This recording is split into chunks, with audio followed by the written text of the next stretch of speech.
Call the Senate to order. Sergeant at Arms will please secure the chamber doors. Members, please take your seats. Madam Clerk, please call the roll. Mr. President. All right, Senators, we are very pleased to have one of our own this evening to do our invocation. Senator from District 11, please rise for that invocation.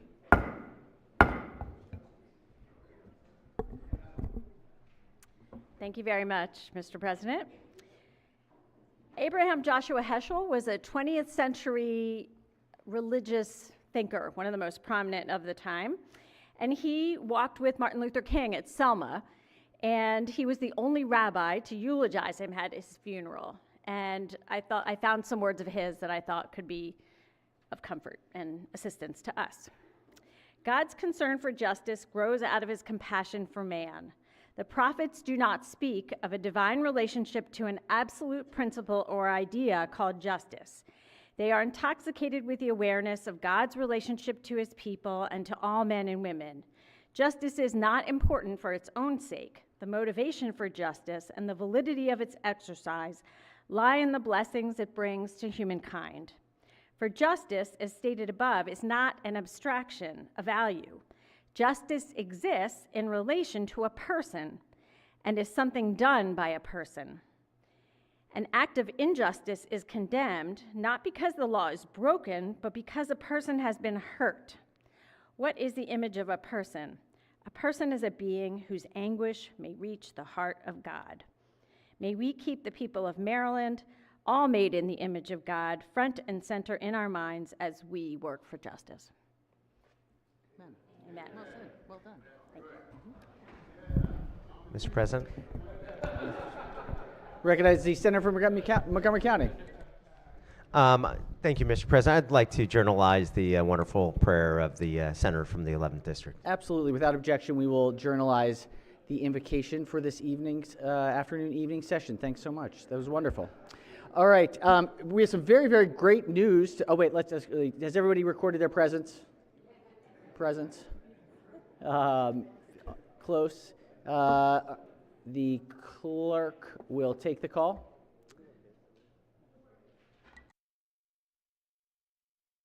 With 45 members in the chamber and a quorum being present, the Senate of Maryland is again back in session. Very good news. Just found out minutes ago, one of our very own, one of our pages, Hafsa, was just given a full ride scholarship to University of Maryland College Park just a few minutes ago. Yeah.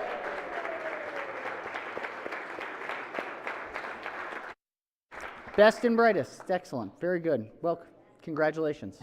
All right. On that note, let's go ahead and jump in. We're going to start with third readers to do as much as we can. It may be a late night tonight, but we're going to start with thirds. We'll see what we can do. And if there's any that look like they're going to be extended discussion, we may special order them so that we can kind of get the ones done that we can to get through where we are. So we consider the reading of the journal from the prior legislative day.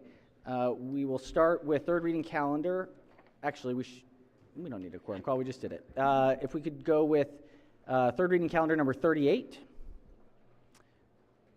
Clerk will read the first bill. Senate Bill 105, Senator Kagan, Green and Renewable Energy for Nonprofit Organization, Loan Program and Fund. Senate Bill 105 is on third reading for final passage. Any discussion? If not, clerk will call the roll. Mr. President. Has everyone recorded their vote? Anyone wish to change their vote? Explain their vote. If not, the clerk will take the call. Mr. President, Yes, explain my vote. Yes, this is just enabling. This is not authorizing. It's just that the governor may include funding. It doesn't mandate it. That's why I'm voting green. Thank you, Senator. Any further wish to explain their vote? If not, the clerk will take the call. With 39 votes in the affirmative, Senate Bill 105, having received a constitutional majority, is declared passed. Clerk will read the next bill. Senate Bill 116, Senator Lewis Young, Data Set Impact, Analysis and Report. Senate Bill 116 is on third reading for final passage. Any discussion? If not, clerk will call the roll. Mr. President. Has everyone recorded their vote? Anyone wish to change their vote? Explain their vote. If not, the clerk will take the call. With 46 votes in the affirmative, Senate Bill 116, having received a constitutional majority, is declared passed. Clerk will read the next bill. Senate Bill 186, Senator Bailey, Natural Resources Invasive Blue Catfish Pilot Program. Senate Bill 186 is on third reading for final passage. Any discussion? If not, clerk will call the roll. Mr. President, Has everyone recorded their vote? Anyone wish to change their vote, explain their vote? If not, the clerk will take the call. With 46 votes in the affirmative, Senate Bill 186, having received a constitutional majority, is declared passed. Clerk will read the next bill. Senate Bill 207, Chair, Judicial Proceedings, Drunk and Drug Impaired Driving and Failure to Remain at the Scene, Revocation of Driver's License. Senate Bill 207 is on third reading for final passage. Any discussion? If not, clerk will call the roll. Mr. President, Has everyone recorded their vote? Anyone wish to change their vote, explain their vote? If not, the clerk will take the call. With 46 votes in the affirmative, Senate Bill 207, having received a constitutional majority, is declared passed. Clerk will read the next bill. Senate Bill 219, Chair, Finance Committee, Uninsured Employers Fund, Assessments and Special Monitor. Senate Bill 219 is on third reading for final passage. Any discussion? If not, clerk will call the roll. Mr. President, Has everyone recorded their vote? Anyone wish to change their vote? Explain their vote? If not, the clerk will take the call. With 35 votes in the affirmative, Senate Bill 219, having received a constitutional majority, is declared passed. Clerk will read the next bill. Senate Bill 278, Senator Simon Nair, Tax Relief and State Personal Equity for Service Members Act. Senate Bill 278 is on third reading for final passage. And any discussion? If not, clerk will call the roll. Mr. President, Has everyone recorded their vote? Anyone wish to change their vote? Explain their vote? If not, the clerk will take the call. With 47 votes in the affirmative, Senate Bill 278, having received a constitutional majority, is declared passed. Clerk will read the next bill. Senate Bill 313, Senator M. Washington, Election Law, Post-Election Tabulation Audits, Risk Limiting Audits. Senate Bill 313 is on third reading for final passage. Any discussion? If not, clerk will call the roll. Mr. President, Has everyone recorded their vote? Anyone wish to change their vote? Explain their vote? If not, the clerk will take the call. With 46 votes in the affirmative, Senate Bill 313, having received a constitutional majority, is declared passed. Clerk will read the next bill. Senate Bill 335, Senator Bailey, Natural Resources, Canada Geese, Bag Limits. Senate Bill 335 is on third reading for final passage. Any discussion? If not, clerk will call the roll. Mr. President, Has everyone recorded their vote? Anyone wish to change their vote? Explain their vote? If not, the clerk will take the call. With 47 votes in the affirmative, Senate Bill 335, having received a constitutional majority, is declared passed. Clerk, read the next bill. Senate Bill 363, Senator Bailey, Maryland Agriculture Resource-Based Industry Development Cooperation, Oyster Shucking House Loan Program. Senate Bill 363 is on third reading for final passage. Any discussion? If not, clerk will call the roll. Mr. President, Has everyone recorded their vote? Anyone wish to change their vote? Explain their vote? If not, the clerk will take the call. With 47 votes in the affirmative, Senate Bill 363, having received a constitutional majority, is declared passed. Clerk will read the next bill. Senate Bill 375, Senator Kramer, Crimes Relating to Animals, Restrictions on Keeping Roosters. Senate Bill 375 is on third reading for final passage. Any discussion? If not, clerk will call the roll. Mr. President, Has everyone recorded their vote? And wish to change their vote? Explain their vote? If not, the clerk will take the call. With 47 votes in the affirmative, Senate Bill 375, having received a constitutional majority, is declared passed. All right. Let's go to 39. Clerk will read the first bill. Senate Bill 400, Senator Guile, Residential Child Care Programs, Transportation Companies, Regulation Preventing Abduction and Youth Transport Act of 2025. Senate Bill 400 is on third reading for final passage. Any discussion? If not, clerk will call the roll. Mr. President, Has everyone recorded their vote? Anyone wish to change their vote? Explain their vote? If not, the clerk will take the call. With 47 votes in the affirmative, Senate Bill 400, having received a constitutional majority, is declared passed. Clerk will read the next bill. Senate Bill 432, the President, Criminal Records Expungement and Maryland Judiciary Case Search Expungement Reform Act of 2025. Senate Bill 432 is on third reading for final passage. Any discussion? If not, clerk will call the roll. Mr. President, Has everyone recorded their vote? Anyone wish to change their vote? Explain their vote? If not, the clerk will take the call. With 36 votes in the affirmative, Senate Bill 432, having received a constitutional majority, is declared passed. Clerk will read the next bill. Senate Bill 439, Senator Lamb, Higher Education, High Impact Economic Development Activities, Alterations. Senate Bill 439 is on third reading for final passage. Any discussion? If not, clerk will call the roll. Mr. President, Has everyone recorded their vote? Anyone wish to change their vote? Explain their vote. If not, the clerk will take the call. With 47 votes in the affirmative, Senate Bill 439 having received a constitutional majority is declared passed. Clerk, read the next bill. Senate Bill 447, Senator Lamb, Hospitals, Emergency Pregnancy-Related Medical Conditions, Procedures. Senate Bill 447 is on third reading for final passage. Recognize the minority whip. Just request a special order to the end of the third reading calendar. How about we do the end of the, let's do the end of the evening. That's fine. If we're, That's fine. well, I know we're trying to move expeditiously through some let's call bills. it, let's do it 30 minutes. We'll do 30 minutes. Fine. And That's see where fine, we are Mr. at that point. President. If there's Thank you. any objections, without objection, so ordered. Okay, clerk, read the next bill. Senate Bill 544, Senator Bailey, Food Establishments, Portable Chemical Toilets. The Senate Bill 544 is on third reading for final passage. Recognize the senator from the 27th. Thank you, Mr. President. I'd like to reconsider the vote. I don't know the language. Senators Just move take to- it back for First of the amendment? for an amendment All right, senators moved like to reconsider the vote by which the bill passed second reading. by which the bill passes. Any objection to the senator's motion? Without objection, the motion carries. The bill is now back before us on second reading, open to amendment. Senator has an amendment that the pages will collect and distribute. No, sponsor. Give us just a moment.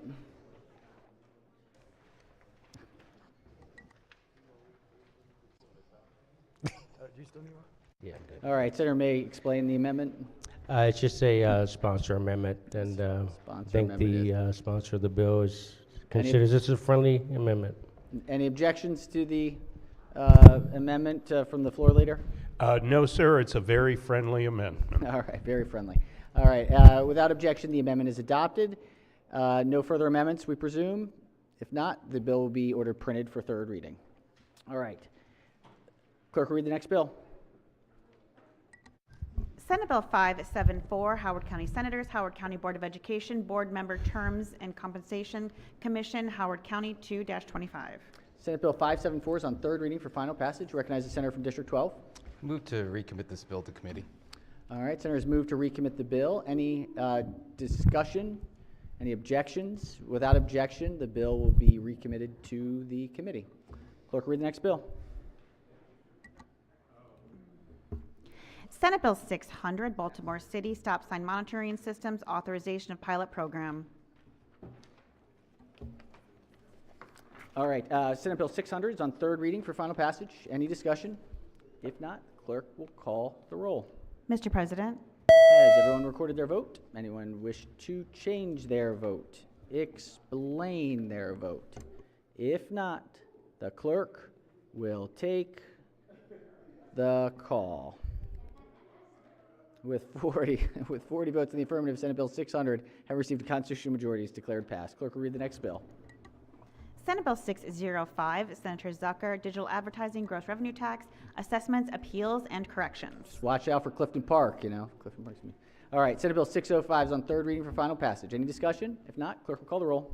Mr. President, Has everyone recorded their vote? Anyone wish to change their vote? Explain their vote. If not, the clerk will take the call. With 47 votes in the affirmative, Senate Bill 605 having received a constitutional majority is declared passed. Clerk will read the next bill. Senate Bill 689, Senator Guile, Financial Institutions, Conventional Home Mortgage Loans, Assumption and Require Disclosures. Senate Bill 689 is on third reading, final passage. Any discussion? If not, clerk will call the roll. Mr. President, Has everyone recorded their vote? Anyone wish to change their vote? Explain their vote. If not, the clerk will take the call. With 47 votes in the affirmative, Senate Bill 689 having received a constitutional majority is declared passed. Clerk will read the next bill.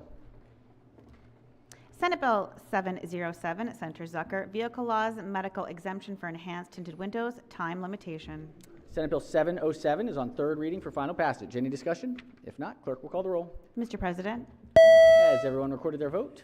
Anyone wish to change their vote? Explain their vote. If not, the clerk will take the call. With 47, No, you're fine. with 47 votes in the affirmative, the bill is ordered passed.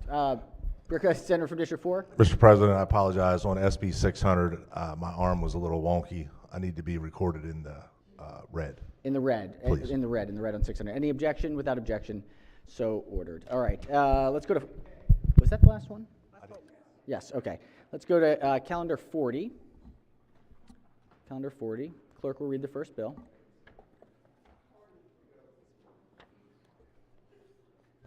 Senate Bill 711, Senator McKay, Off-Highway Recreational Vehicle Recreation Oversight Board Establishment. All right, Senate Bill 711 is on third reading, final passage. Any discussion? If not, clerk will call the roll. Mr. President, Has everyone recorded their vote? Anyone wish to change their vote, explain their vote? If not, the clerk will take the call. With 47 votes in the affirmative, Senate Bill 711, having received a constitutional majority, is declared passed. Clerk will read the next bill. Senate Bill 718, Senator Carrozza, Somerset County Code of Public Laws, 2025 edition, legalization. The laws are finally legal. Senate Bill 718 is on third reading, final passage. Any discussion? If not, clerk will call the roll. Mr. President, Has everyone recorded their vote? Anyone wish to change their vote, explain their vote? If not, the clerk will take the call. With 47 votes in the affirmative, Senate Bill 718, having received a constitutional majority, is declared passed. Clerk will read the next bill. Senate Bill 721, Senator Henson, Family Law, Permanent Protective Orders, consent. Senate Bill 721 is on third reading for final passage. Any discussion? If not, clerk will call the roll. Mr. President, Has everyone recorded their vote? Anyone wish to change their vote, explain their vote? If not, the clerk will take the call. With 47 votes in the affirmative, Senate Bill 721, having received a constitutional majority, is declared passed. Clerk will read the next bill. Senate Bill 748, Senator Kramer, Public Health, Alzheimer's Diseases and Related Dementias, Information on Prevalence and Treatment. Senate Bill 748 is on third reading for final passage. Any discussion? If not, clerk will call the roll. Mr. President, Has everyone recorded their vote? Anyone wish to change their vote, explain their vote? If not, the clerk will take the call. With 47 votes in the affirmative, Senate Bill 748, having received a constitutional majority, is declared passed. Clerk will read the next bill. Senate Bill 765, Senator Zucker, Out-of-Home Placement Providers, Individuals Enrolled in Higher Education and Vocational Training Programs. Senate Bill 765 is on third reading for final passage. Any discussion? If not, clerk will call the roll. Mr. President, Has everyone recorded their vote? Anyone wish to change their vote, explain their vote? If not, the clerk will take the call. With 47 votes in the affirmative, Senate Bill 765, having received a constitutional majority, is declared passed. Clerk will read the next bill. Senate Bill 771, Senator Guile, Peer-to-Peer Car Sharing Programs, Insurance and Liability. Senate Bill 771 is on third reading for final passage. Any discussion? If not, clerk will call the roll. Mr. President, Has everyone recorded their vote? Anyone wish to change their vote, explain their vote? If not, the clerk will take the call. With 47 votes in the affirmative, Senate Bill 771, having received a constitutional majority, is declared passed. Clerk will read the next bill. Senate Bill 789, Senator M. Washington, Higher Education Hunger-Free Campus Grant Program, alterations. Senate Bill 789 is on third reading for final passage. Any discussion? If not, clerk will call the roll. Mr. President, Has everyone recorded their vote? Anyone wish to change their vote, explain their vote? If not, the clerk will take the call.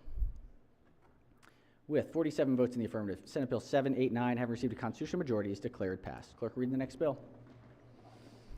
Senate Bill 790, Senator Augustine, Behavioral Health Advisory Council and the Commission on Behavioral Health Treatment and Access Plan to implement early and periodic screening and diagnosis and treatment requirements. Senate Bill 790 is on third reading for final passage. Any discussion? If not, clerk will call the roll. Mr. President, Has everyone recorded their vote? Anyone wish to change their vote, explain their vote? If not, the clerk will take the call. With 47 votes in the affirmative, Senate Bill 790, having received a constitutional majority, is declared passed. Clerk will read the next bill. Senate Bill 792, Senator Mouth's State Board of Dental Examiners, expanded function, dental assistance, education, and reinstatement. Senate Bill 792 is on third reading for final passage. Any discussion? If not, clerk will call the roll. Mr. President, Has everyone recorded their vote? Anyone wish to change their vote, explain their vote? If not, the clerk will take the call. With 47 votes in the affirmative, Senate Bill 792, having received a constitutional majority, is declared passed. Clerk will read the next bill. Senate Bill 813, Howard County Senators, Howard Community College Board of Trustees, Meetings and Contracts, Alterations, Howard County 1-25. Senate Bill 813 is on third reading for final passage. Any discussion? If not, clerk will call the roll. Mr. President, Has everyone recorded their vote? Anyone wish to change their vote, explain their vote? If not, the clerk will take the call. With 47 votes in the affirmative, Senate Bill 813, having received a constitutional majority, is declared passed. Clerk will read the next bill. Senate Bill 834, Senator Waldstreicher, Vehicle Laws, Manufacturer Dealers Prices listed on dealer websites. Senate Bill 834 is on third reading for final passage. Any discussion? If not, clerk will call the roll. Mr. President, Has everyone recorded their vote? Anyone wish to change their vote, explain their vote? If not, the clerk will take the call.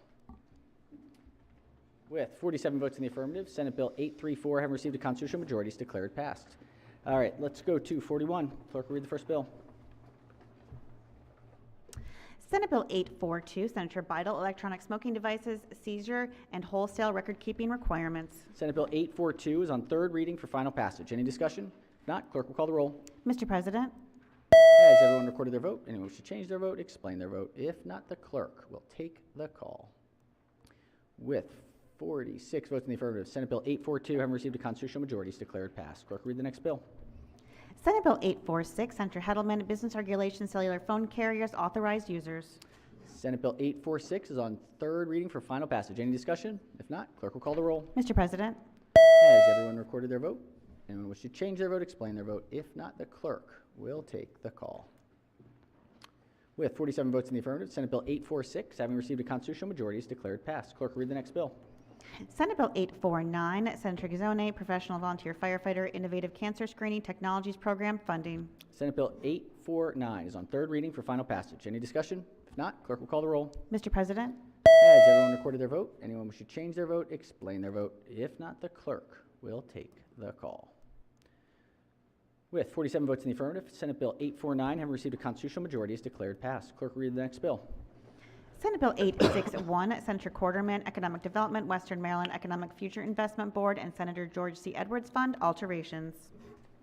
Senate Bill 861 is on third reading for final passage. Any discussion? If not, clerk will call the roll. Mr. President, Has everyone recorded their vote? Anyone wish to change their vote, explain their vote? If not, the clerk will take the call. With 47 votes in the affirmative, Senate Bill 861, having received a constitutional majority, is declared passed. Clerk will read the next bill. Senate Bill 867, Senator Hester, Cyber Maryland Program revisions. Senate Bill 867 is on third reading for final passage. Any discussion? If not, clerk will call the roll. Mr. President, Has everyone recorded their vote? Anyone wish to change their vote, explain their vote? If not, the clerk will take the call. With 46 votes in the affirmative, Senate Bill 867, having received a constitutional majority, is declared passed. Clerk will read the next bill. Senate Bill 872, Senator Jennings, Local Government Hiring and Promotion Preferences for Veteran and Spouses of Service Members and Veterans, Families Serve Act. Senate Bill 872 is on third reading for final passage. Any discussion? If not, clerk will call the roll. Mr. President, Has everyone recorded their vote? Anyone wish to change their vote, explain their vote? If not, the clerk will take the call. With 47 votes in the affirmative, Senate Bill 872, having received a constitutional majority, is declared passed. Clerk will read the next bill. Senate Bill 885, Carroll County Senators, Carroll County Board of Education, Vacancy Procedures, alterations. Senate Bill 885 is on third reading for final passage. Any discussion? If not, clerk will call the roll. Mr. President, Has everyone recorded their vote? Anyone wish to change their vote, explain their vote? If not, the clerk will take the call. With 47 votes in the affirmative, Senate Bill 885, having received a constitutional majority, is declared passed. Clerk will read the next bill.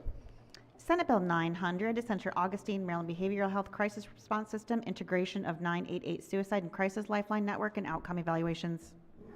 Senate Bill 900, we should have made it 988, but is on third reading for final passage. Any discussion? If not, clerk will call the roll. Mr. President, Has everyone recorded their vote? Anyone wish to change their vote, explain their vote? If not, the clerk will take the call. With 47 votes in the affirmative, Senate Bill 900, having received a constitutional majority, is declared passed. Clerk will read the next bill. Senate Bill 946, Senator Carrozza, Endangered and Threatened Species Incidental Taking, bats. Senate Bill 946 is on third reading for final passage. Any discussion? If not, clerk will call the roll. Mr. President, Has everyone recorded their vote? Anyone wish to change their vote, explain their vote? If not, the clerk will take the call. With 47 votes in the affirmative, Senate Bill 946, having received a constitutional majority, is declared Pass. Clerk, read the next bill. Senate Bill 1013, Senator Attar, Baltimore City, alcoholic beverages license extension. Senate Bill 1013 is on third reading for final passage. Any discussion? If not, clerk will call the roll. Mr. President, Has everyone recorded their vote? Anyone wish to change their vote, explain their vote. If not, the clerk will take the call. With 46 votes in the affirmative, Senate Bill 1013 have received a constitutional majority, is declared passed. Clerk will read the next bill. Senate Bill 1039, Senator Sidnor, alcoholic beverages, Class 5 breweries, on-premise consumption. Senate Bill 1039 is on third reading for final passage. Any discussion? If not, clerk will call the roll. Mr. President, Has everyone recorded their vote? Anyone wish to change their vote, explain their vote? If not, the clerk will take the call. With 47 votes in the affirmative, Senate Bill 1039 have received a constitutional majority, is declared passed. All right, let's go to Special Order Calendar number 35 while everyone's still here. This is executive nominations. Clerk will read the report.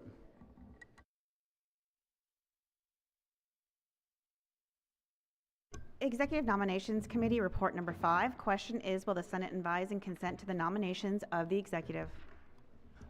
All right, question is on, this is report number 5. Will the Senate advise and consent on the nominations of the executive? Recognize the chair of the committee. Thank you, Mr. President. Could I separate out nominees number 13 to 18 and S 38 through 40? If we could just say it one more time, it is S 13 to 18. Not S. Oh. Nominees 13 through 18 and S 38 through 40. And S 38 to 40. Okay. All right, we will separate out those. Represent the Minority Whip. Thank you, Mr. President. I just want to separate out number 22. 22. 22. All right. Senator from the 29th. Thank you, Mr. President. Separate 47. 47. 47 will be separate. Mr. Yes, President, 38th. yes, I wanted to separate out number 12. 12. 12. Okay, without objection. So, actually, assuming there's no objection to that, we will vote on 12 separately. 27, Senator from the 27th. Thank you, Mr. President. Could we separate out number 34? Number 34. Four. 34. All right. Recognize the Vice Chair. Thank you, Mr. President. Number 19, please, need to be discussed separately. Yeah, 19. Right. Okay. Are there any further nominees? Just one moment. Take a look at the list. Take a look at the list on the other tab. Scan through. Make sure for any purpose, one way or the other. As we're adjusting. Yes, recognize Senator from the 29th. Mr. President, it was S 47 that I wanted to hold out, not 47. Not 47, S 47. S 47. Thank you. I was wondering about that one. S 47, S 47. Okay, so just to be clear, we have separated out 13 through 18, 12, 19, 22, 34, S 38 through 40, and S 47. All right, we got a lot of votes. Let's jump on in it. So we will vote on the full report absent those that were just read and that are on the board. Any discussion? If not, the clerk will call the roll. Mr. President, Has everyone recorded their vote? Anyone wish to change their vote, explain their vote? If not, the clerk will take the call.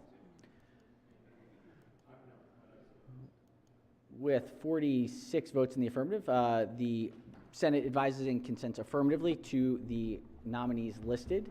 As we're going through the rest, for whatever purpose, please, as a reminder, senators, please refer to the nominees as their number and not with personal names.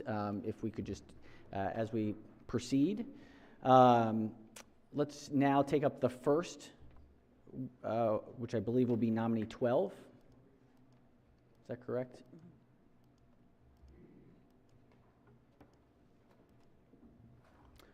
All right, question before the bodies, will we advise and consent on nominee 12? Any discussion? If not, the clerk will call the roll. Mr. President, Has everyone recorded their vote? Anyone wish to change their vote, explain their vote? If not, the clerk will take the call. With 36 votes in the affirmative, the Senate advises and consents affirmatively to nominee number 12.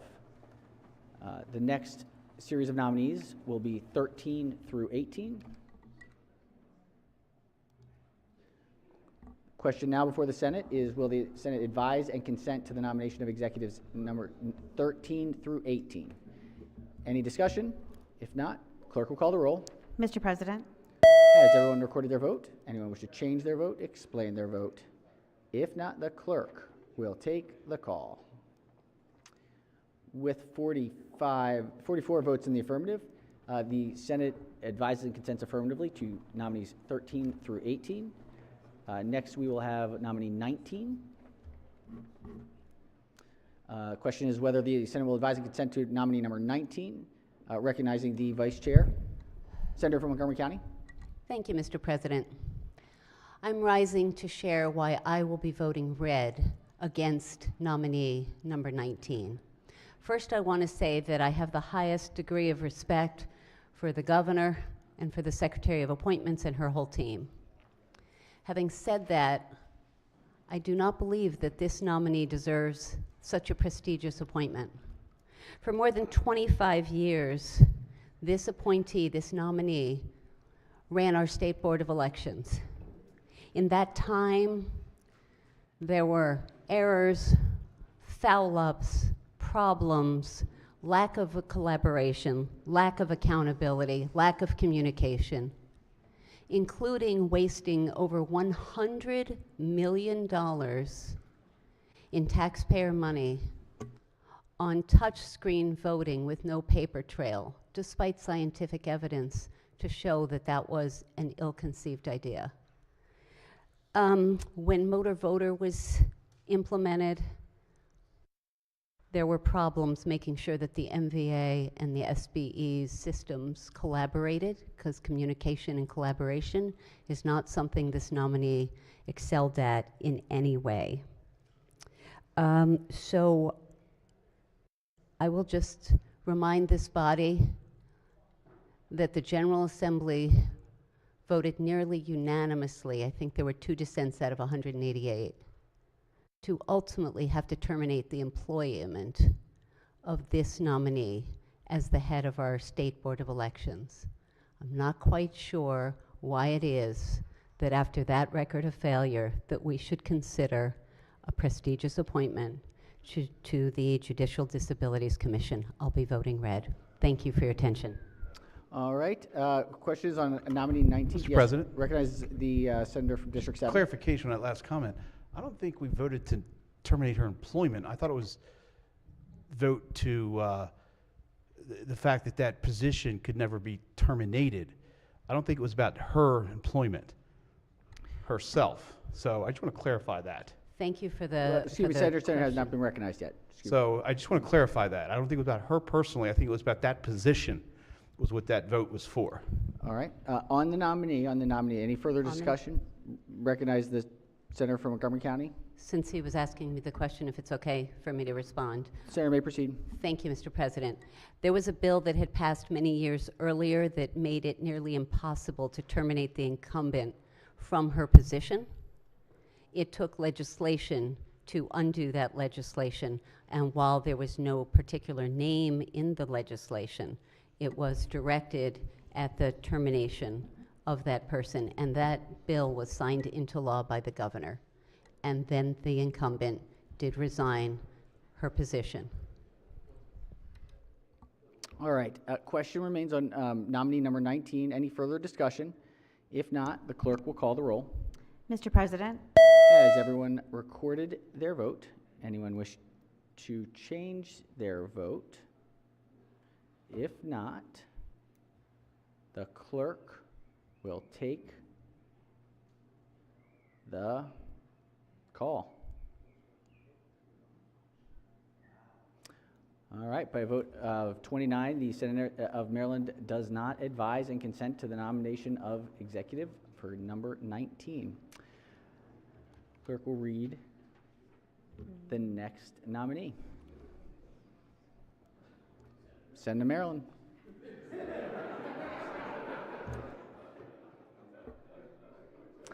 All right, question before the body is on the nominee number 22. Will the Senate advise and consent to the nomination of the nominee? Any discussion? If not, the clerk will call the roll. Mr. President, Has everyone recorded their vote? Anyone wish to change their vote? Explain their vote. If not, the clerk will take the call. With 34 votes in the affirmative, the Senate advising consents affirmatively to nominee number 22.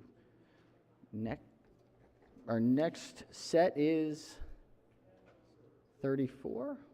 All right, next question before the body is nominee number 34. Will the Senate advise and consent? Any discuss? Yes, recognize the senator from the 27th. Thank you, Mr. President. Colleagues, I just wanted to recognize number 34, nominee number 34. Without mentioning the name, if you look on your screens, you will see the spelling of that last name. That spelling of that last name for those who are currently serving and those who have served for a period of time here in Annapolis is the name of one of our most illustrious senators who served in this chamber, Senator Ulysses Carey. That is his daughter-in-law. I just wanted to recognize that on this floor. Besides her impeccable education and work record that she brings to the University of Maryland medical system, she is an asset, and it's a terrific legacy to continue the work for us in the state of Maryland. Thank you, Mr. President. Thank you, Senator. All right, any further discussion? If not, the clerk will call the roll. Mr. President, Has everyone recorded their vote? Anyone wish to change their vote? Explain their vote. If not, the clerk will take the call. With 45 votes in the affirmative, the Senate advises and consents affirmatively to nominee number 34. Next, we have S 38 through 40. All right. Question before the Senate is our nominees S 38 through 40. Any discussion? If not, clerk will call the roll. Mr. President, Has everyone recorded their vote? Anyone wish to change their vote? Explain their vote. If not, the clerk will take the call. With 44 votes in the affirmative, the Senate of Maryland advises and consents affirmatively to nominees S 38 through 40. Believe this will be our last one, S 47. Final one for the evening is S 47. Recognize the senator from the 29th. Thank you, Mr. President. I'd ask that this S 47 be special ordered for a week. For a week. Let's check with the chair. Any objections from the chair? No objections. No objections. Without objection, the nominee will, any objections from the floor? Without objection, the nominee will be special ordered at the appropriate time a week from today. All right, that does that. Let's go to the other third readers that we have. We've got special order calendar number 36. 36. Clerk will read the bill.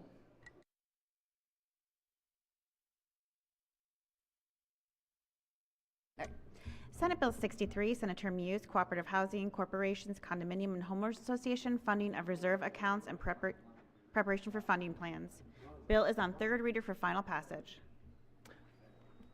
Senate Bill 63 is on third reading for final passage. Any discussion? If not, the clerk will call the roll. Mr. President,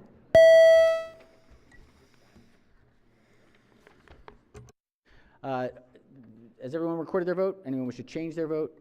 Explain their vote? If not, the clerk will take the call. With 38 votes in the affirmative, Senate Bill 63, having received a constitutional majority, is declared passed. We've got special order calendar number 37 is another third reader. We have a couple, I think this might be one of our last third readers. And let's go special order calendar 37. Clerk will read the bill. Senate Bill 648, Senator Muse, Correctional Services, Medical Parole, Life Imprisonment. Bill is on third reader for final passage. Senate Bill 648 is on third reading for final passage. Recognize the minority whip. Thank you, Mr. President. And just to remind the body, medical parole, I grant you, is different than parole. But we've had a long discussion about parole and medical parole over the past couple of years, and I just believe that if someone's been sentenced to life in prison and they're going to be getting out not because they could potentially be getting paroled, not because they've necessarily earned parole by the way you would normally earn parole, but because they're simply ill or wanting to be able to die at home, I believe the governor should have a last check on that. The Parole Commission recommends, and I think most governors, especially I know at least the last two governors, both Governor Moore and Governor Hogan, took very seriously their job as far as deciding and giving quick answers and letting people out if it was appropriate or saying no on the parole. And I just believe that for this, we should leave the governor in place as a final check. Again, the people, if you're in prison for life, quite often it's because you ended someone's life. They're not around. They didn't get to die at home.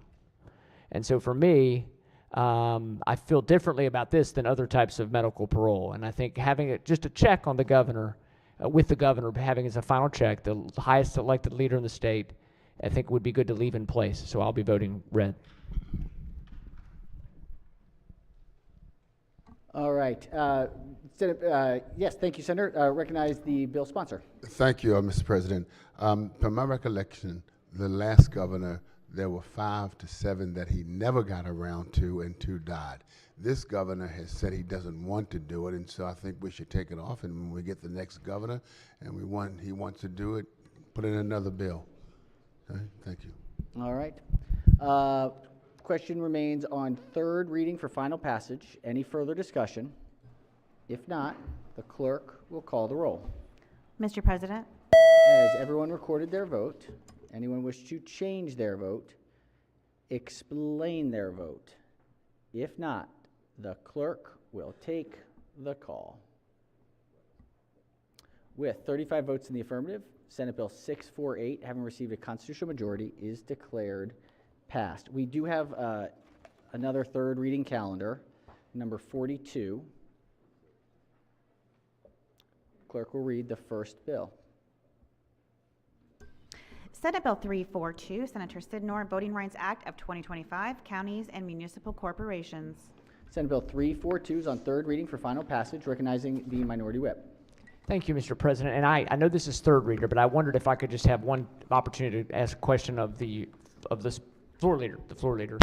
Certainly. Sure. Senator may proceed. There was something in the debate, and I understand. My understanding is with the amendments, there's a goal to have a process for if there's a complaint about the results of, and not the results, but the way an election is conducted. It's not about maps, which I know you explained very well. The senator explained very well in floor discussion earlier today.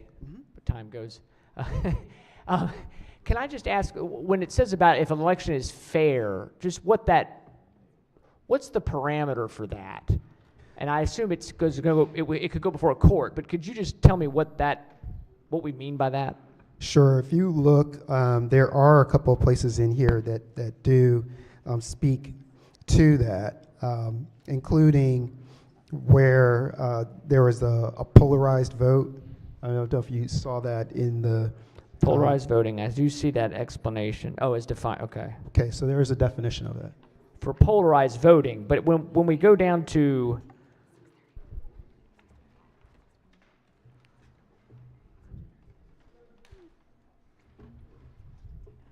I saw a spot, and now of course it's okay. All right. I was just curious about how we defined whether it determined an election was fair or not. But I see some of the definition. Okay. All right. I was curious about the court. It says it shall have broad authority to other appropriate remedies. So an appropriate remedy most likely is going to be, hey guys, we need to fix this particular process or fix whatever what we have found to be in violation. That is correct. The court doesn't, as you said, redraw everything. That is correct. It might say you need to draw your map, though. Differently. I am not certain of Not that, you. but we are looking for a remedy of some sort. But So that may And that would be a negotiation between the court and the county or municipality. Yep. Okay. Thank you. Thank you very much. All right, thank you, Senator. We're going to Senator from the 37th District. Just a quick question for the floor leader. Senator may proceed. So the way this works, if you have a county that is all at large, a county representation at large, what's to say that every at large or any at large would be could be interpreted to be polarizing or meet the definition to invoke the Attorney General? Mr. President, I'm struggling to understand how the question would be possible that all voters would be considered polarized voters. Maybe, Mr. President, I get a better explanation of the question. Yeah, I'm just trying to understand how this is going to impact or how it will be evaluated on those elections. I mean, some have a couple at-large representatives and then districts. However, there are other bodies that are just completely at-large, where they're all at-large candidates. I can, Mr. President, I can surely speak to that to a certain degree to help to sort of perhaps frame it and explain a little bit. Maybe this is a part of the discussion. And this is something that we did talk about that did help to, in some ways, illustrate what we would be talking about. A political entity could decide to have a at-large election, but they could design it such that there is, within that at-large electorate, there would be a specific district that would be a portion of it, a smaller portion of the entire district, and the individual who would be elected only to represent that small particular district, but the election itself was selected by the entire county. In that instance, literally not one person who lives in that second district may have voted for the person who was elected by the entire body to represent that area. And I don't think that any of us would think that that would be fair. And that would be an example of a situation where someone would be disenfranchised. And we would want to see a remedy for that. Yeah, so it's interesting because I served in the House of Delegates before I was blessed to have the opportunity to serve in the Senate. And so in the House of Delegates in District 37, you've got you have 2 delegates representing District 37B, and you've got 1 representing District 37A. And the way the election works is the top vote getter from 2 separate two separate districts or 2 separate counties for District 30.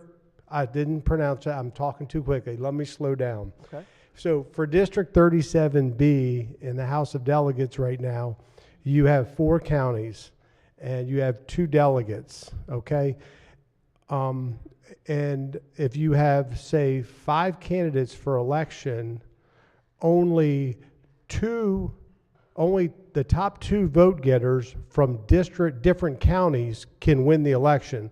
So hypothetically, I'm in Talbot County, and if there were 5 candidates and the top 2 candidates, vote getters, were out of Talbot County, and then the third vote getter was in Wacomico or Dorchester County, then number 1 and number 3 would move forward in the election.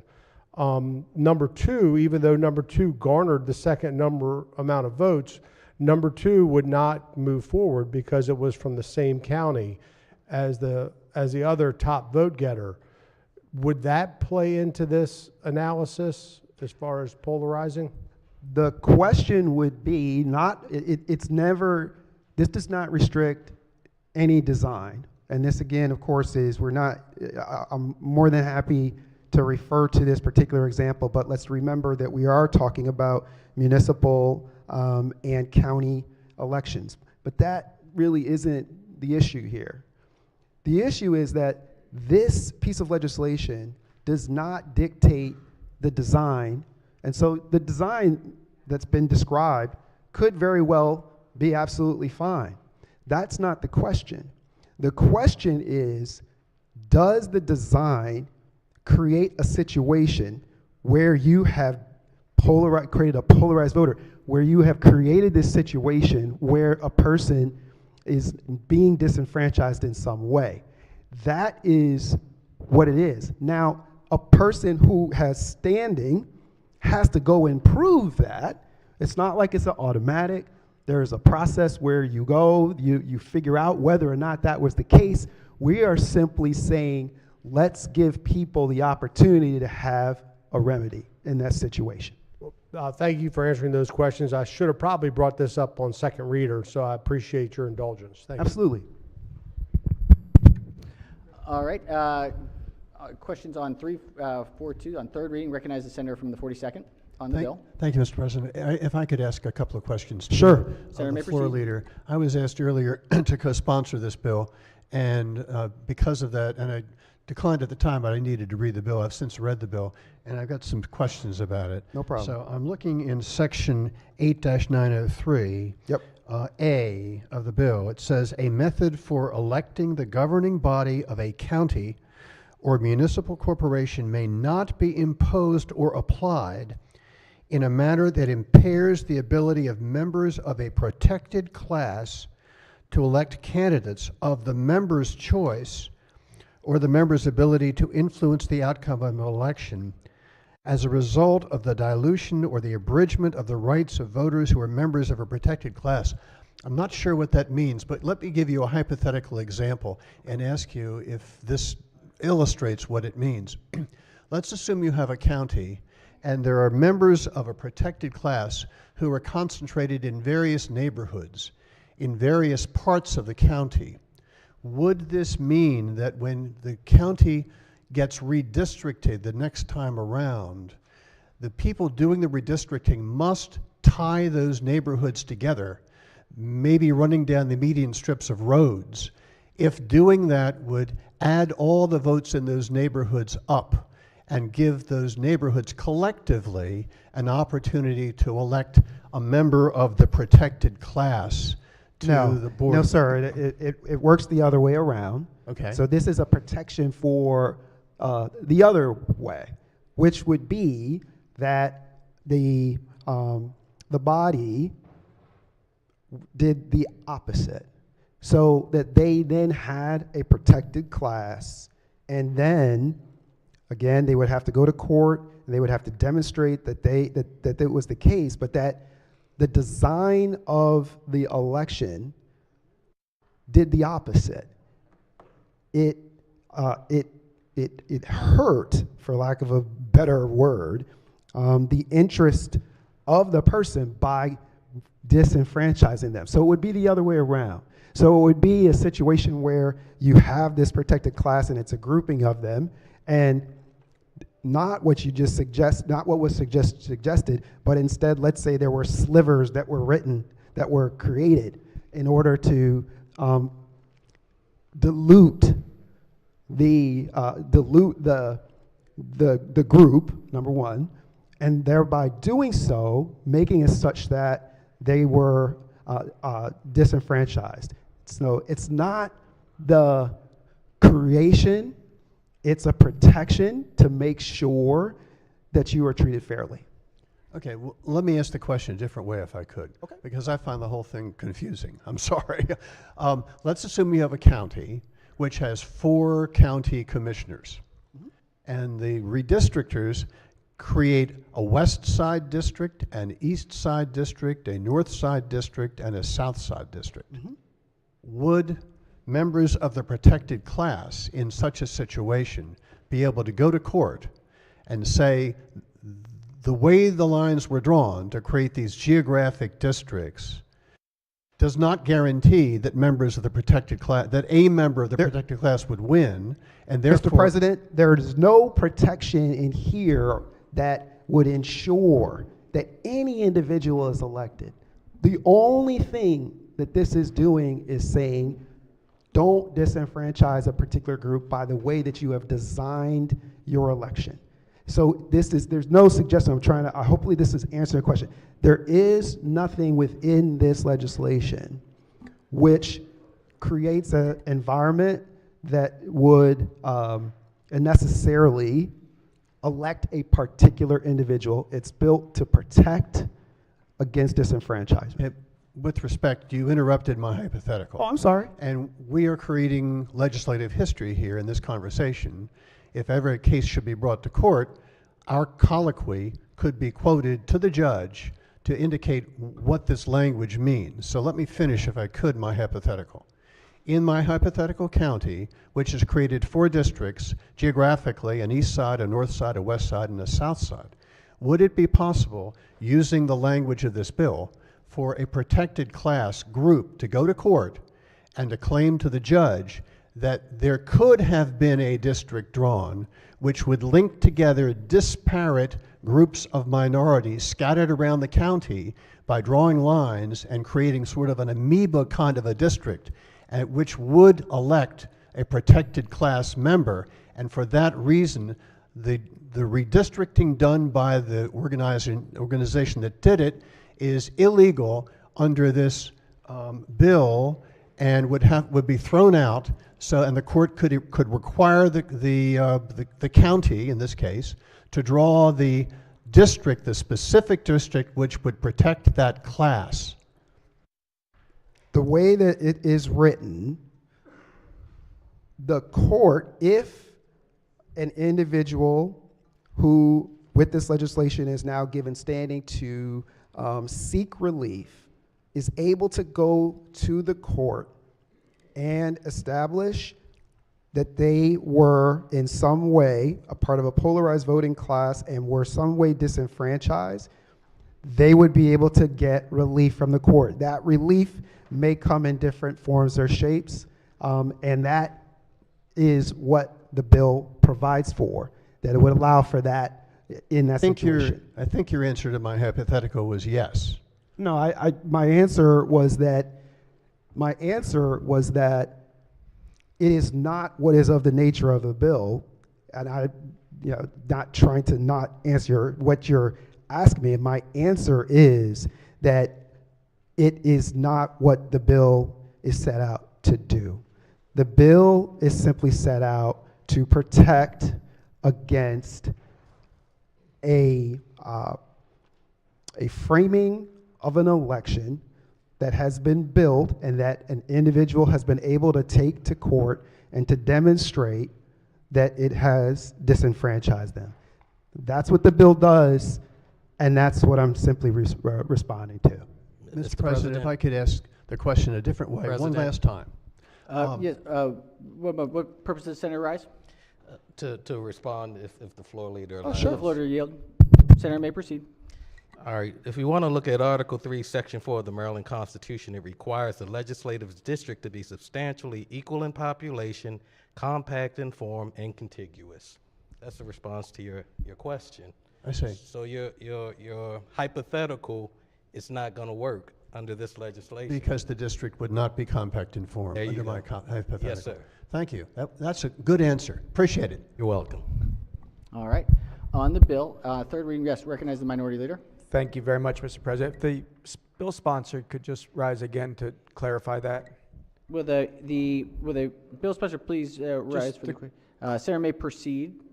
Just to clarify your statement, was that with respect to legislative districts or county districts or municipal districts? That is the law of the state of Maryland, so it's for all kinds of districts. For all districts? Yes, sir. And when you said the comment about must be Equal in population, compact in form, and contiguous. So now I thought with legislative districts, we could go plus or minus 5% in determining how a legislative district is drawn. That's still true. That's true? Even though you just said they had to be equal? Equal in population. Now, again, when you're talking about equality, there's some... Well, congressional districts have to be plus or minus... Exact. Well, no, I think with congressional, if I'm not mistaken, they have to be exact. Plus or minus one person. But you said equal, so that's why I was just wanting to make sure. The interpretation of equal here in the is state plus or of minus Maryland. 5%? Correct. Okay. Thank you for that. If the floor leader could yield. For yield. Senator may proceed. Thank you very much. I saw in the committee testimony that MML opposed this legislation. That's correct? Yes, if you just bear with me for a moment. Sure. Just a reminder in the debate, generally, if we could refrain from you and him, her, we would Sorry. reference it as a senator. Did I say that? That's okay.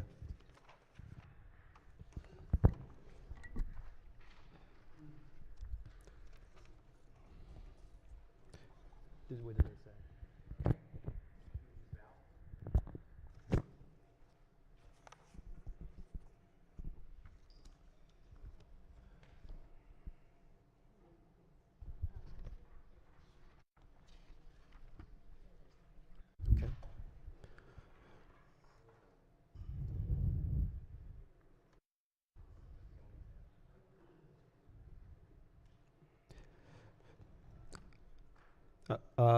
Is there a question? There is. To answer your question, yes. Okay, so obviously the municipalities are now, what's changed to municipal corporations, are a very big part of this bill. So my question was, seeing that the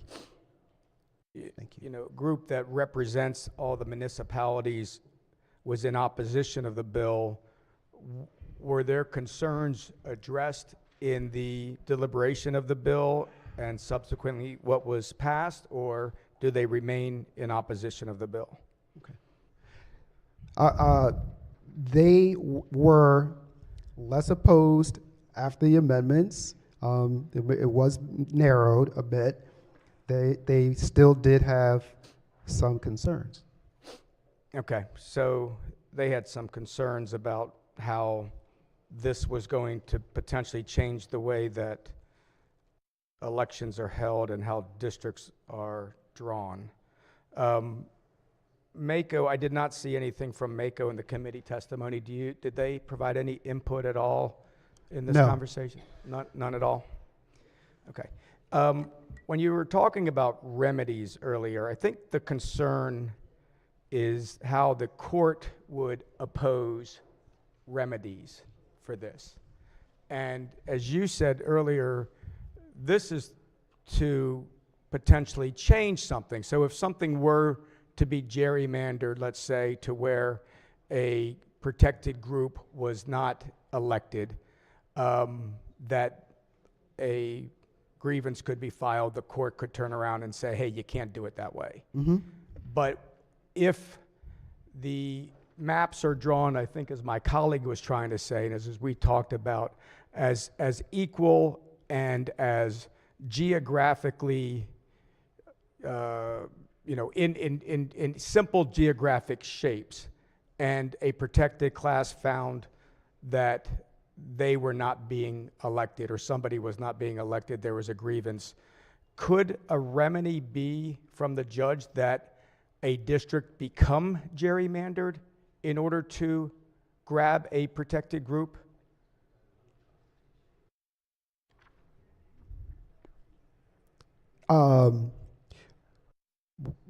What I would suggest is that the remedy that the court would provide, they of course would follow as much of the case law as they possibly could, and would, so that would, I would probably look towards that for, which I do not have in front of me, but that would be obviously a part of how they would adjudicate the matter. But I'm not able to specify their decision making, given the fact that that's why they're given that responsibility. That's not our responsibility. Okay, but you would say that they would have to follow the rules that are in place already for how election districts are determined? Yes. That's what we could suggest? Yes. Okay. And then, again, as I mentioned this morning, there were a number of bills that had come in over the last few years. Unfortunately, sometimes from legislators not in the district of which their laws would affect, but yet wanted to change the way county commissioners were elected, and this was the case. So my question now, in passing this, would that now preempt the ability for legislative action to determine how county and municipal elections and districts are structured? No. So this doesn't stop No. what we've seen in the past? It does not stop design or anything. From this body? That's right. You're right. This body It does not. This body still can still supersede this, and I wouldn't call it superseding because the two are not related. I mean, they can design how they choose to design, and then this is a separate matter. That's still very concerning. Yeah, and let's see if what purpose does Senator Rise? If I might address his Will question. the floor leader yield? Senator may proceed. Thank you very much.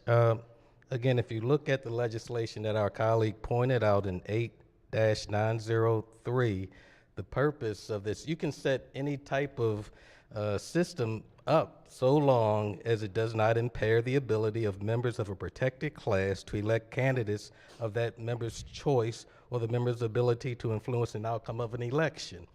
So you were talking about colleagues who have gone through something within their county. Right. After, I think it was during the 2022 election, we had a redistricting in Baltimore County. I ended up being one of the plaintiffs suing my county because what it did in drawing of its councilmatic lines, if you looked at the population, you probably could have fairly drawn it and had let me back up. Baltimore County's population, when you look at it, racial population is more than half minority, about half white. What they did, they took one county's councilman's district and they packed a lot of black folk into one district. If the amount of black people were not packed into that district and some of them were placed in other districts, we would have had different opportunities to vote for non-white candidates. So when we saw this, we attempted to work with the Baltimore County Council, and they rejected many of the things that we wanted to see happen with the maps. And we told them they were violating the Voting Rights Act. They didn't act, and so what me and a number of other black residents of Baltimore County did, we had to find outside counsel who then sued in federal court. Now, when the judge looked at what they did, looked at the map, looked at the redistricting commission's commentary and meetings, the judge then, there was an injunction filed, the judge made the county redraw the maps. So once they redrew the maps, they came back to court, they showed them their new maps, the judge accepted the county's new drawn maps. Now, I think you had asked the question about whether or not judges get to redraw or whatever. The way that this legislation is drafted, it gives that judge that broad ability to bring whatever remedy it is to fix the situation. Now, with that being said, this is a state law, so you still have to do so within the constitutional parameters that I noted earlier. Okay, and I can appreciate that because it sounds like the situation that you were involved with personally was based on the way lines were drawn. Correct. And I think many of us would much rather see straighter, non-gerrymandered line with respect to municipal, county, state, legislative districts as well too, right? And this doesn't affect states. And going back to states and some of the concerns we had, we see, you know, Counties sometimes and municipalities. you might see very gerrymandered type state lines and go back to what we were talking about, that plus or minus 5%. So as long as, I mean, I think what you're saying, as long as these county lines, municipal lines are not appeared to be gerrymandered, right? That they continue to be as straight lines as possible, nothing should be running afoul of this process. Right, and this isn't about gerrymandering, this is about methods of electing that impair people's ability to Right. fully experience their citizenship here within the state. Yeah, I understand that, but in your example, it was based on the way the lines were drawn. Correct. Right. Correct. So in your example, the lines were drawn in a method that made it difficult for people of color that you had mentioned to be elected. Correct. And I believe one of our colleagues, they were talking about the method of the election, so at large and the like. Right. So that becomes the next thing. So with respect to what you said, in lines were different. Now you're talking, the next step is you've drawn the lines, now how do you elect, right? And as my colleague said, there's different ways that we are all elected. In some legislative districts, there's 3 delegates, and some it's divided into 3, and some it's divided 2 and 1. So that's all different as well. When you talk about counties, you know, again, especially in the rural areas, you may have 4 legislative districts that have a residency requirement, but yet they are elected by the entire county. And so my concern is that's not based on lines itself, that's a method of how those individuals are elected. Is this potentially going to challenge, or could there be a challenge to the method and not necessarily the lines and the districts, as you mentioned in your example? So long as there is no impairment, there should be no problem. So just, Be happy to answer the question. Sarah, may I Yeah, proceed? sure. Sorry. As I stated earlier, this does not create or prevent the municipality or the county from designing how they would like to elect. It simply gives a remedy to a protected class if they can demonstrate that that they have been disenfranchised by virtue, and they've got to prove it, by virtue of the design. It shouldn't have anything to do with lines. It's just, broadly speaking, as it relates to the elections at the county and the municipal level. Okay, all right. And one more question, and this is not meant to be a joke, but I am not familiar with what all protected classes are. Okay. But I am assuming political parties are not protected classes? No, and it is defined in the bill, and they are not a part of the They are not. definition. So, Correct. So a means of saying that one county may be all elected from one particular party, a party could not go in and say, hey, if we drew these lines a little bit differently, we may be able to get a member of the opposite party. A party is not a protected class Party in is the not. bill as defined. Okay, okay, Right. okay. All right, thank you, and thank you to the bill sponsor as well, too. Thank you, Mr. President. Thank you, Senator. All right, Senator from District 1 on the bill. Thank you, Mr. President. Mr. Floor Leader. Floor to yield. Senator may proceed. Thank you very much. So I'm trying to establish standing, because I get what you're saying. Does it have standing? And so to develop standing, if a county has 3 districts elected county-wide, but for a candidate to win a district, they must reside in one of those districts, meaning I get elected countywide, all 3, but for me to be the winner in District 1, I must reside in District 1. And is that polarized voting? By definition, it is not. The bill would allow for an individual to test whether or not. There is no design by itself. You can design however you want. What this does is it gives an individual the opportunity to request a test of that design to determine if it has created this barrier to them. It's not about the design. It's about the opportunity to test the design. I hear that response. However, for me to intellectually cast a green or red vote for said policy, if understanding standing and understanding is this going to be a polarized voting, I am not clear when you articulate to me that we're not saying they have to be designed or whatever.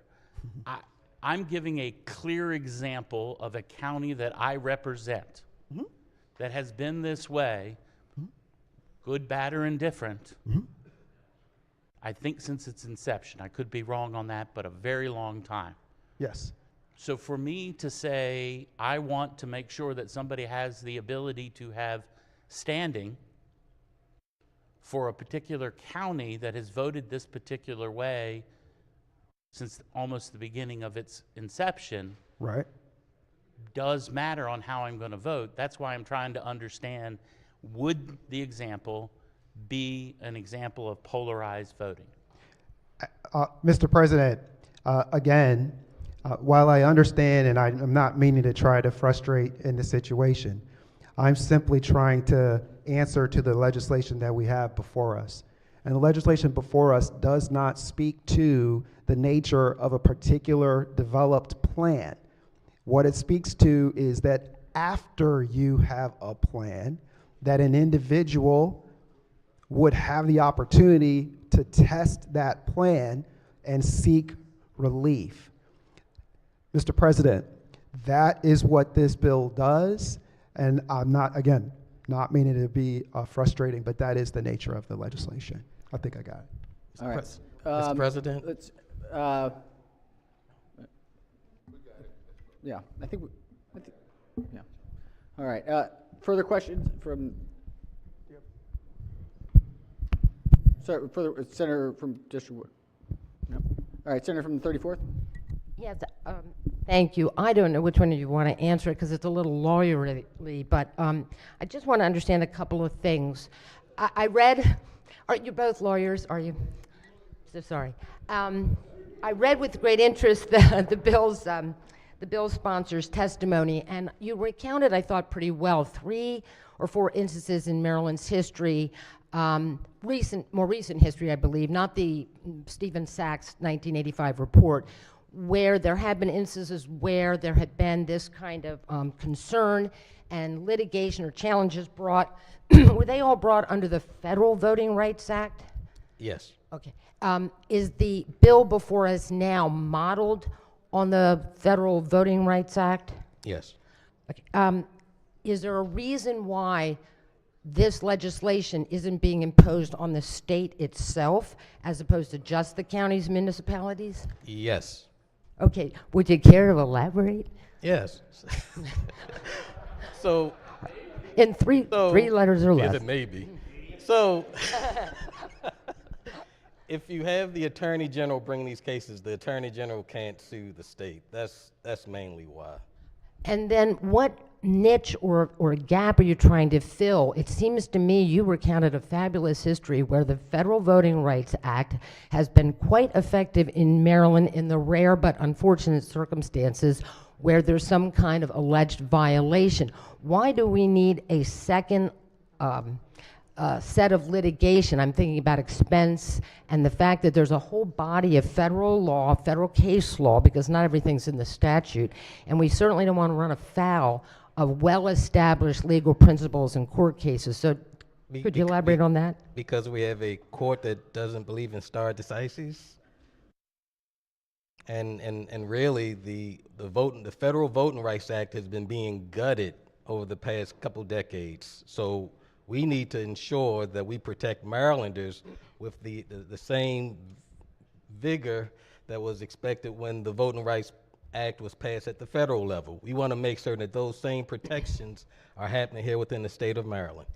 Well, I don't want to get into a Supreme Court case debate, but I think there were several recent Supreme Court cases, one in which the court, I'm going to probably mix up the state, there was Arizona and I don't know, North or South Carolina, and in one case, the court absolutely found found a violation for the diluting of votes, and advocates applauded it because they said this has retained the vitality of Section 2 of the Federal Voting Rights Act. So what concern do you have specifically now with the Supreme Court or the Voting Rights Act at the federal level?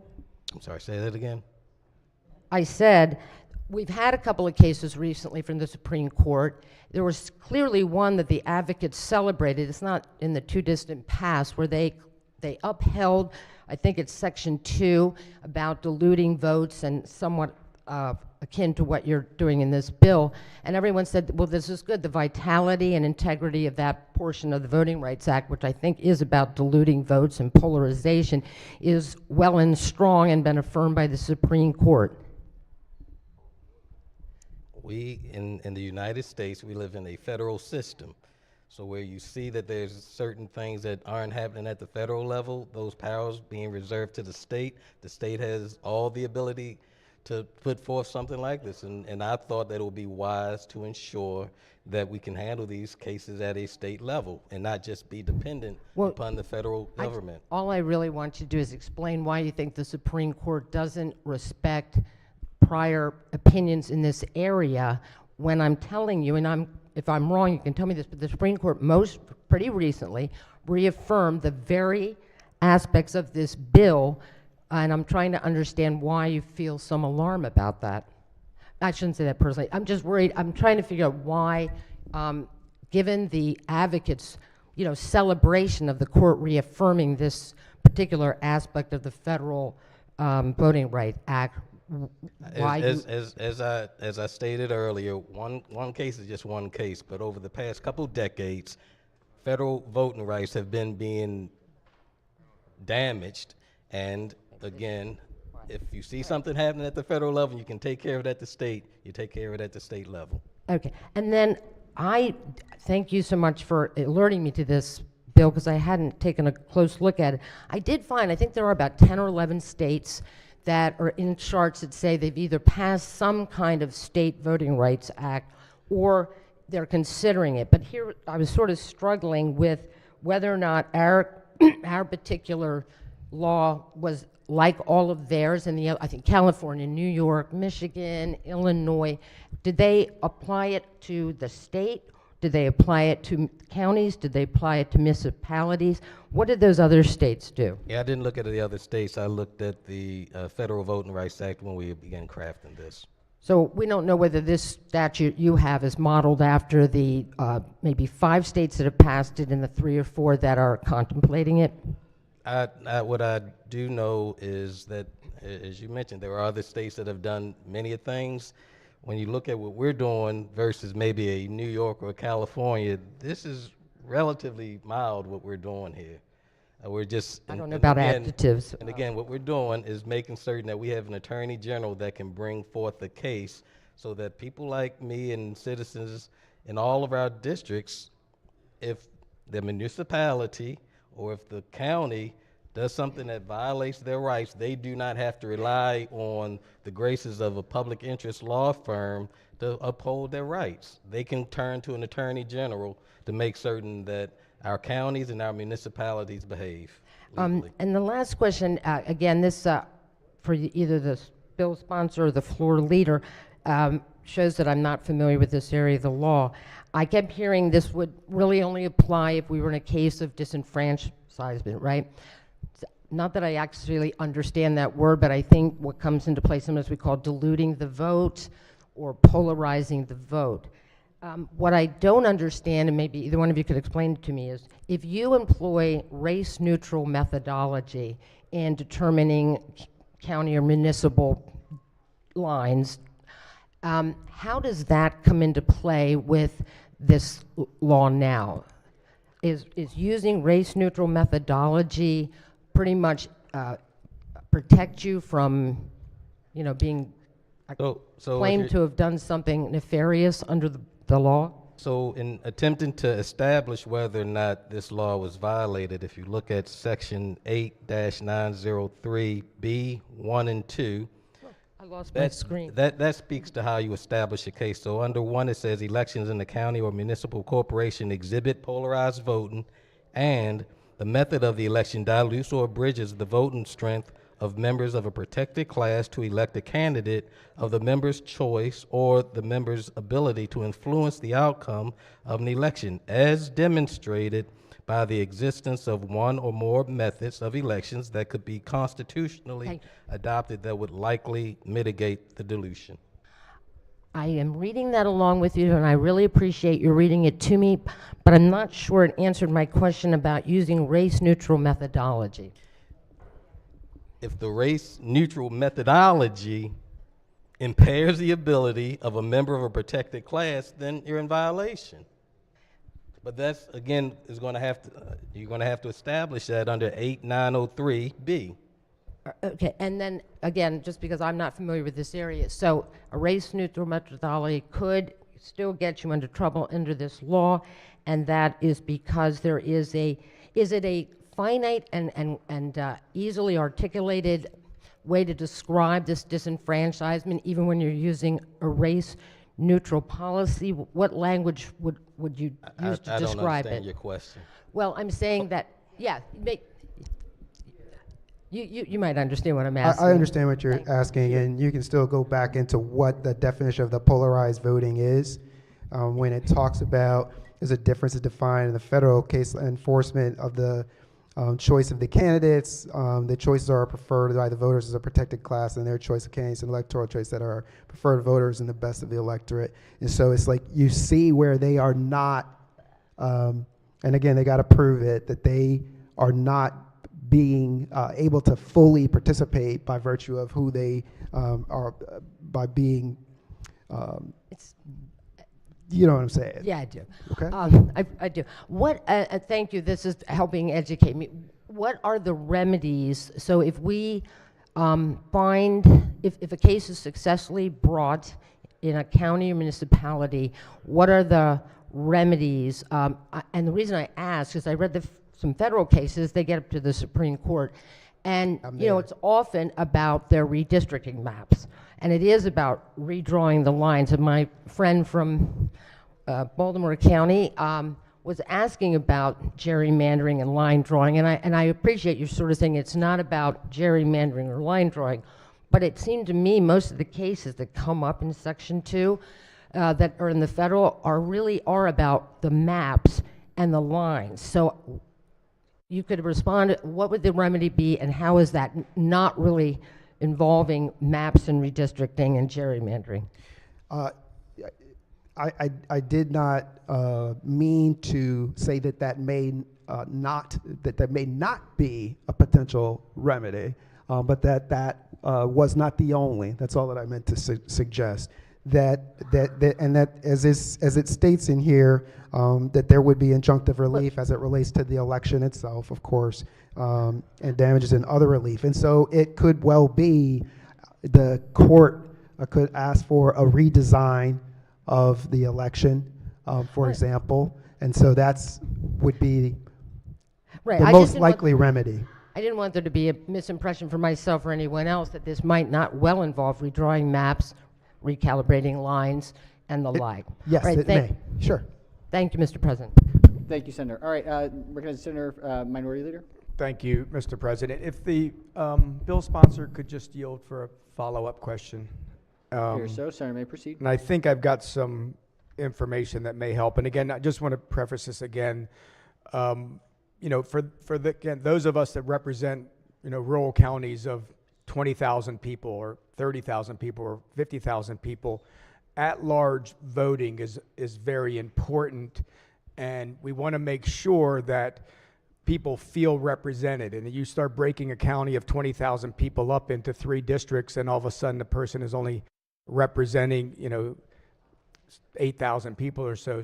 You know, it just seems to be something that in these counties at-large voting has worked. So if I'm reading correctly on 8906, looks like B2. B2, yes. It says a court may not order the adoption of a method of election that is inconsistent with the methods of election in use in counties in the state without the consent of the relevant jurisdiction. Is that put in here to almost protect that the at-large structure must remain in place unless the county decides different? Correct. It provides that parameter that you all, I think, are talking to. Yes, okay. Thank you very much. I just wanted that confirmed. Thank you both. Thank you. Thank you, Mr. President.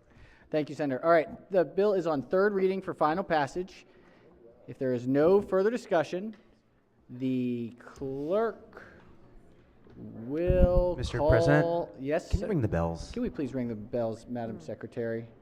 The clerk will call the roll. Mr. President? Has everyone recorded their vote? Anyone wish to change their vote? Explain their vote.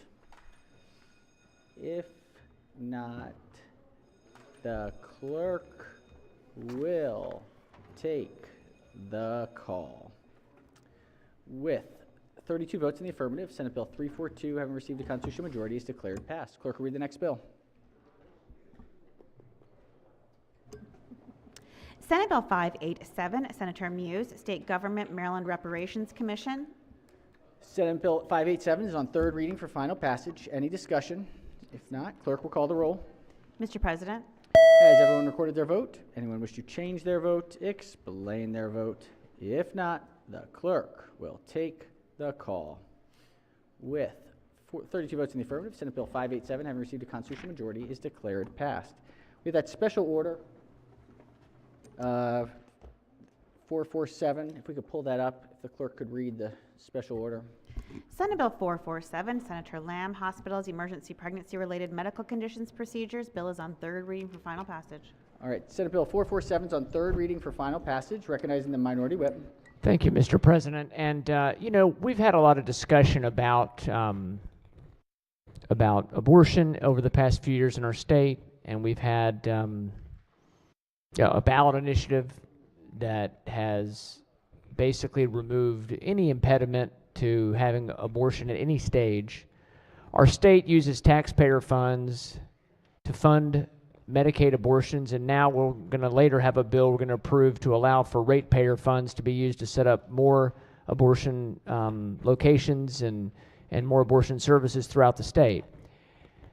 This bill, so just when I think we've kind of done about as much as we can do, this bill is basically, as amended, there are some things that were amended out of the bill, really was very far-reaching and very broad. There's been some amendments to narrow it some, but it still basically is trying to tell religious-based hospitals that they have to do something that may violate the conscience of the people who run it or the people who are there.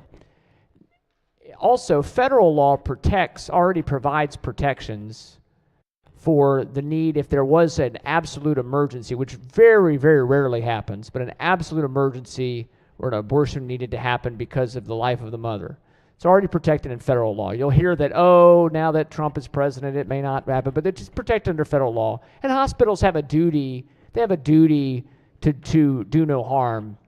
So I'm going to be voting no on this bill because I appreciate they tried to narrow it, and I think on abortion, exceptions for different things is a reasonable way to compromise on the issue, but I don't believe in violating the religious beliefs of an institution or the state stepping in and saying a religious institution has to do something that violates what that religion believes. If there were a Jehovah's Witness hospital, I wouldn't have them force blood transfusions.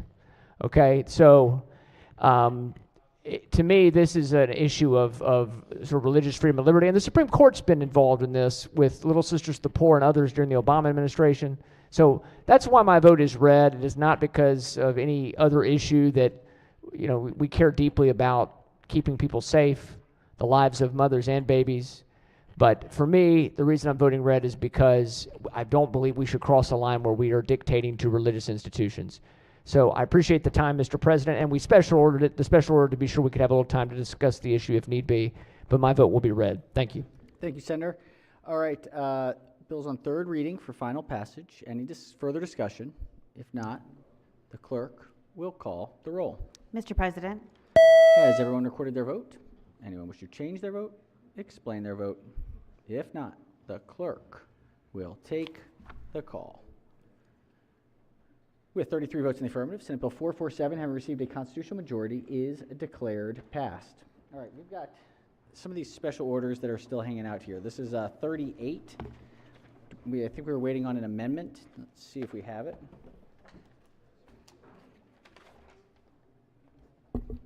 Clerk will read the bill.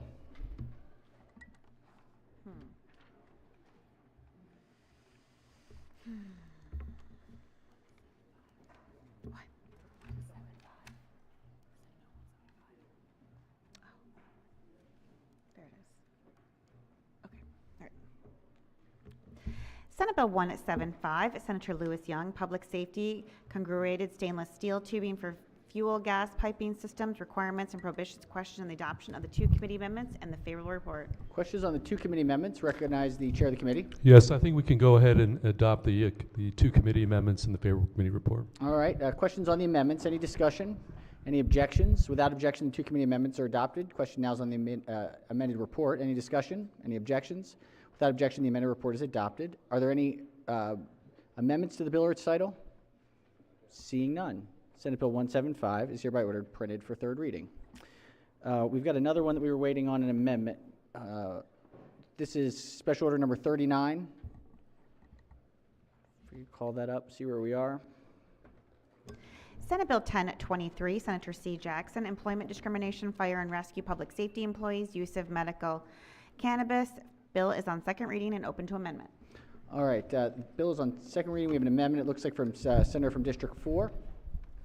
Pages will collect and distribute the senator's amendment.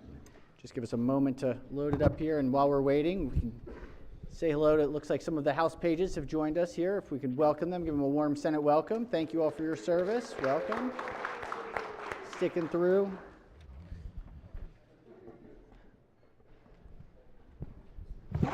All right, Senator may explain the amendment.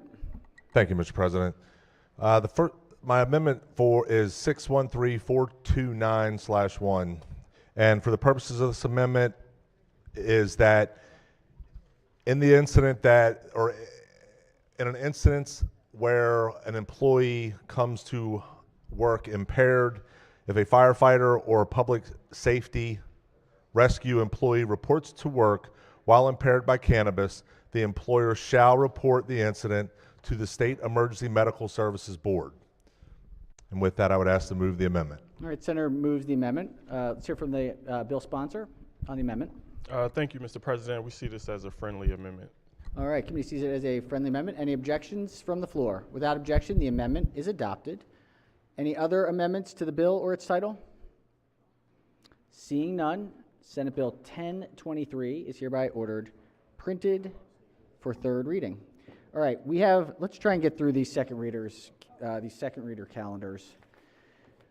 We are with Education, Energy, and the Environment. This is report number 22. Clerk will read the first bill. Senate Bill 93, Senator Kramer, Election Law, Absentee Ballot Applications, Sending to Eligible Voters Before Primary Elections, favorable with two amendments. All right, we're gonna, before we recognize the floor leader, just a note, I think we finished our third readers for tonight, just so the folks know, so we're gonna try and get through our reports. I don't think we're gonna get through everything today. We'll try to get through reports, and then we'll see where we are, just see if there are any layovers in the reports. If not, we'll assess after the reports are done. So let's go to the Vice Chair of the committee as the floor leader. Thank you, Mr. President. We want voters to know about all their options for how they can vote, and this is when all 24 of the local boards of elections send a sample ballot to their voters saying, here's where you vote, here's when you vote, and here's who you're going to get the choices of voting for. In part of that mailer, they're just going to include a QR code and or a website address or all the information if somebody says, you know, I think I'd like to vote by mail, and make sure they have that information. And so there are two amendments clarifying that. It doesn't require more than one mailer. It's not a separate mailer. It will be incorporated in what's already done. So move adoption of the two committee amendments and the favorable committee report. Floor leader moves to the adoption of the two committee amendments and the favorable committee report. On the amendments, any discussion? Any objections? Without objection, the two committee amendments are adopted. Question on the amended report? Any discussion? Any objections? Without objection, the amended report is adopted. Are there any further amendments to the bill or its title? Seeing none, Senate Bill 93 is hereby ordered printed for third reading. Clerk, read the next bill. Senate Bill 130, Senator Benson, County Board of Education, Student Cellular Device Using Policy, established, favorable with 2 amendments. Recognize the senator from the 23rd on this excellent bill. Thank you. Thank you, Mr. President. Colleagues, this bill requires each local board of education to develop and adopt a policy that prohibits the use of cellular devices by students during instructional time, requires students to store their cellular phone in a secure storage container during instructional time, and includes appropriate disciplinary measures for violations of the policy, subject to certain exceptions. There are 2 committee amendments. The first is technical and adds co-sponsors. Amendment number 2 strikes the bill and substitutes a requirement for MSDE in collaboration with stakeholders to develop and periodically update guidelines for a policy on student use or personal electronic devices during school hours, and provides for the components of the guidance. A requirement that each county board, in collaboration with specified stakeholders, must develop and adopt a policy that limits a student from using a personal electronic device during school hours, and provides for the basic components of the policy. There is no fiscal impacts with the amendments. I move the adoption of the 2 committee amendments and the favorable committee report. Floor leader moves the adoption of the 2 committee amendments and the favorable committee report. We should amend it to the no midday fortnight bill. That's, all right. On the amendments, any discussion? We have very interested faces from our pages here on this bill. So, I know. All right. On the amendments, any discussion? Any objections? Without objection, the 2 committee amendments are adopted. Question now is on the amended report. Any discussion? Any objections? Without objection, the amended report is adopted. Are there any amendments, further amendments to the bill or its title? Seeing none, Senate Bill 130 is hereby ordered printed for third reader. Clerk, read the next bill. Senate Bill 148, Senator Ellis, State Board of Public Accountancy, emeritus status, favorable with 1 amendment. Recognizing the senator from Baltimore County as the floor leader. Thank you, Mr. President. Colleagues, this bill authorizes the State Board of Public Accountancy to place a licensee on emeritus status if the applicant meets specific requirements. Additionally, the board is required to reinstate the license of an individual on emeritus status under certain circumstances. The bill takes effect July 1, 2025. There's 1 amendment. The amendment are mainly clarifying and remove the exemption for emeritus licensee from paying the license fee. These amendments were offered by the sponsor and the Department of Labor. I move the favorable committee report and the 1 amendment. Floor leader moves to the adoption of the 1 committee amendment and the favorable committee report. On the amendment, any discussion? Any objection? Without objection, the 1 committee amendment is adopted. Question now on the amended report. Any discussion? Any objections? Without objection, the amended report is adopted. Are there any further amendments to the bill or its title? Seeing none, Senate Bill 148 is hereby ordered printed for third reading. Clerk, read the next bill. Senate Bill 633, Senator Kagan, Campaign Finance, Political Organization, Disclosure on Solicitations, Stop Scam PAC Acts, favorable 2 amendments. Recognizing the bill sponsor is the floor leader. Thank you, Mr. President. Colleagues, we unanimously passed this last year, and as a reminder, we were encouraged to do this by the FBI and the Federal Election Commission because more and more there's a proliferation of what are being called scam PACs. They are using fundraising devices to rip off our constituents into believing that a political action committee, which is a fly-by-night organization, will be doing independent expenditures for a candidate or against a candidate. So this requires, and this does not affect parties, it doesn't affect labor unions, it doesn't affect corporations. It's just these organizations that pretend to be raising money for political purposes and then too often pocket it themselves. There is an example in Virginia when $20 million was raised allegedly to benefit Ken Cuccinelli, and literally they donated $500. So they are in jail for 3 years. What this bill requires is that folks who want to start a a PAC doing independent expenditures would need to register with the State Board of Elections and note their top 5 where they're giving the money. And they have to disclose that on their fundraising letters, on their website, and others, so that our constituents would know that if it's not a TV station, a mail house, the post office, the traditional places where campaign activities are expended, that they would know that this was a scam. We think in states that have already done this, it has been a very big discouragement from folks creating these phony baloney organizations. So the 2 amendments make clear that we are talking about political organizations, not charitable organizations. So I move adoption of the 2 committee amendments and the favorable committee report. Floor leader moves to the adoption of 2 committee amendments to the favorable committee report. Recognize the senator from College Park. Thank you very much, Will. The floor leader yields for a question. Senator may proceed. You gave the example of the raise $20 million, spent $500. Are there limits on how they spend their money, or how much of the money they have to spend on communication? Nope. So they would be required to register. Independent expenditure is free speech. Right. They just have to show that they're actually spending it for the purposes that they say they're going to. So you can't say that you're doing it to help elect or defeat candidate X and then go give 90% of it to your brother's accounting firm.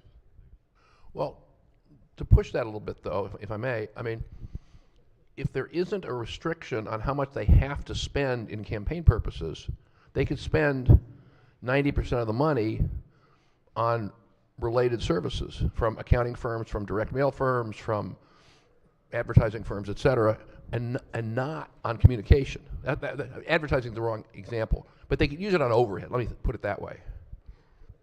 Again, on their website, on any fundraising letter that they send out, any fundraising solicitation efforts or devices, they would need to list the top 5 places where the money is going, has gone already. So if you say you're doing an independent expenditure, the example I gave was the print shop, the direct mail firm, the post office, and all that. If it's not that, I think our consumers would not first, they can report the violation or ask questions before you write the check to this organization. But the sunshine is going to be a serious disinfectant, we think. So it's basically disclosure. Yes.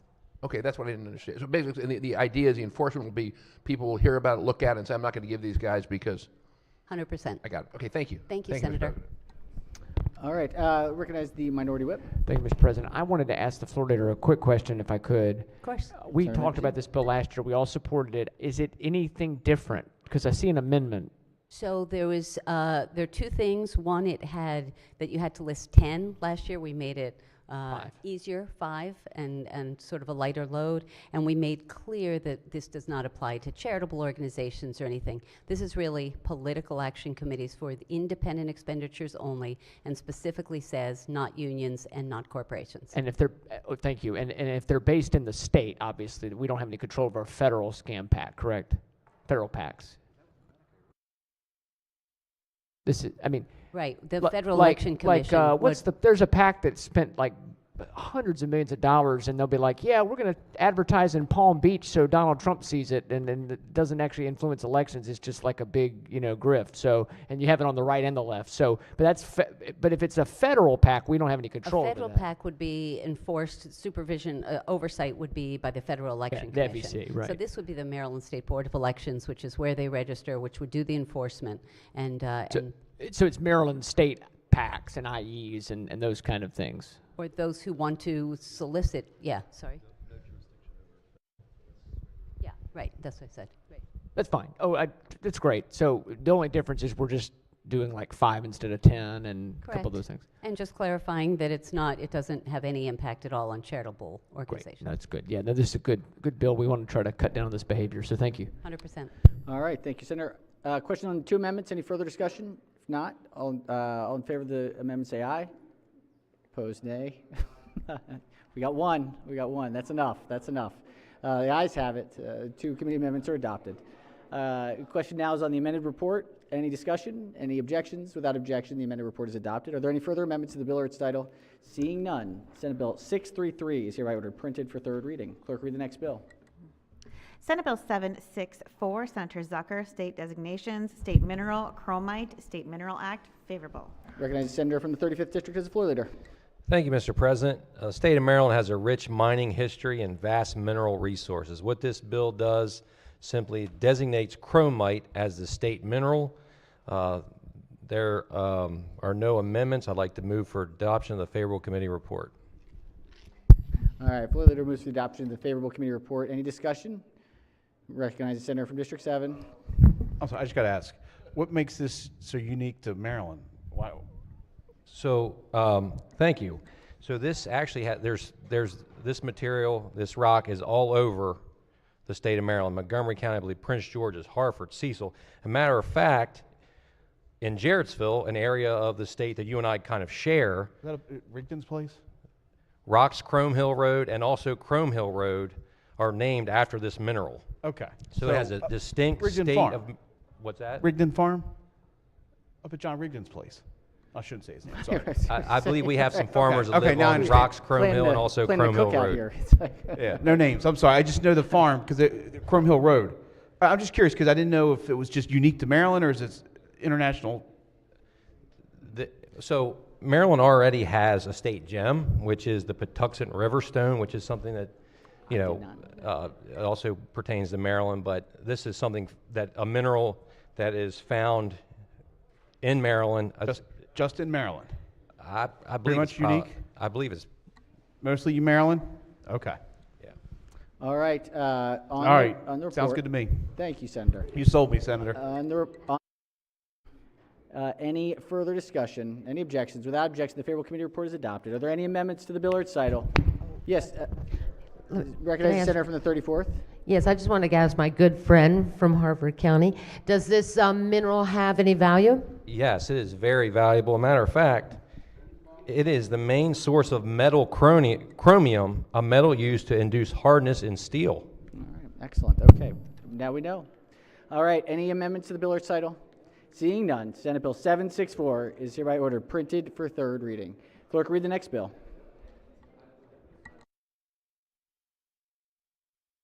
Senate Bill 845, Senator Heddleman, Local Education Agencies, Educator Screening, NASD TEC Clearinghouse, School Personnel Vetting and Hiring Transparency Act, favorable, 2 amendments. All right, recognizing the Vice Chair of the committee is the floor leader. Thank you, Mr. President, and I'm glad that our wonderful reading clerk read rather than pronounced the acronym. I'm going to tell you what it means because it sounds a little like NASDAQ, and it's not NASDAQ. This is unrelated to the stock market. This is NASTEC, and it is the National Association of State Directors of Teacher Education and Certification. And this is about the hiring process in our schools and making sure that we can have early access to sort of background check, verifying certification and qualifications before investing a whole lot of time and effort into the interview and hiring process. Now, this bill is going to allow the all 24 jurisdictions, local boards of education, to have access to this background information, but not have to pay for it. This is not an unfunded mandate, and it only costs the state $23,000 to have access to all this information. So it's going to streamline and be a great resource. So with that, the amendments. Amendment number 1 is technical. Amendment number 2, we decided rather than naming in law any particular nonprofit or for-profit organization, this one is a nonprofit, we just described it, and it's going to be a national member organization. The State Department of Education is required to register, as I said, pay the applicable $23,000 today, and then it requires each of our boards to make sure that they avail themselves of this tool. With that, I'd like to move the committee amendments and the favorable committee report. Floor leader moves to the adoption of the 2 committee amendments and the favorable committee report. On the amendments, any discussion? Any objections? Without objection, the 2 committee amendments are adopted. Question now on the amended report. Any discussion? Any objections? Without objection, the amended report is adopted. Are there any further amendments to the bill or its title? Seeing none, Senate Bill 845 is hereby ordered printed for third reading. Let's go to Education, Energy, and the Environment. This is report number 23. Clerk will read the bill. Senate Bill 901, Senator Augustine, Environment, Packaging Materials, Producer Responsibility Plans, favorable with 7 amendments. All right, recognizing the bill sponsors, floor leader. Thank you, Mr. President. As amended, Senate Bill 901 establishes an extended producer responsibility program for packaging and paper products, collectively defined as covered materials. Colleagues, so that you kind of get a sense of what that really means, this has to do with the recycling that we put into our blue bins at our homes, and trying to figure out a way to do that in a far more efficient and circular way for our economy and for our state.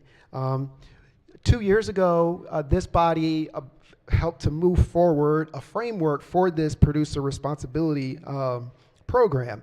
And we passed it out of the Senate. It went over to the House, and the House made changes to that and sent it back, creating a study to look at it and creating some of the framework pieces in order to do that. But what we did maintain was a lot of the partnerships that we worked through, I'm sorry, not partnerships, but compromises that we worked through in order to start the process of building this program.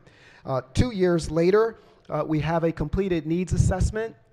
We have also had an advisory council that has met and put together recommendations. We've also looked at best practices across the country to find the best possible way to build this program, and it is the bill that you have before you.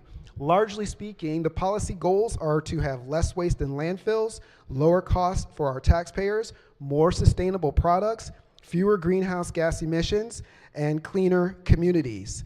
Now, as I mentioned, the needs assessment found that right now we're recycling approximately 34% of the materials that would qualify under the bill, but we have the opportunity to move that all the way up to 50% and generate $202 million in material value and reduce 1 million metric tons of carbon emissions and create more than 2,000 jobs, all without major impact on the state budget. And in fact, some state agencies who are required to recycle, and so MDE expects the cost of collecting that recycling to significantly be reduced, saving taxpayer money at the same time.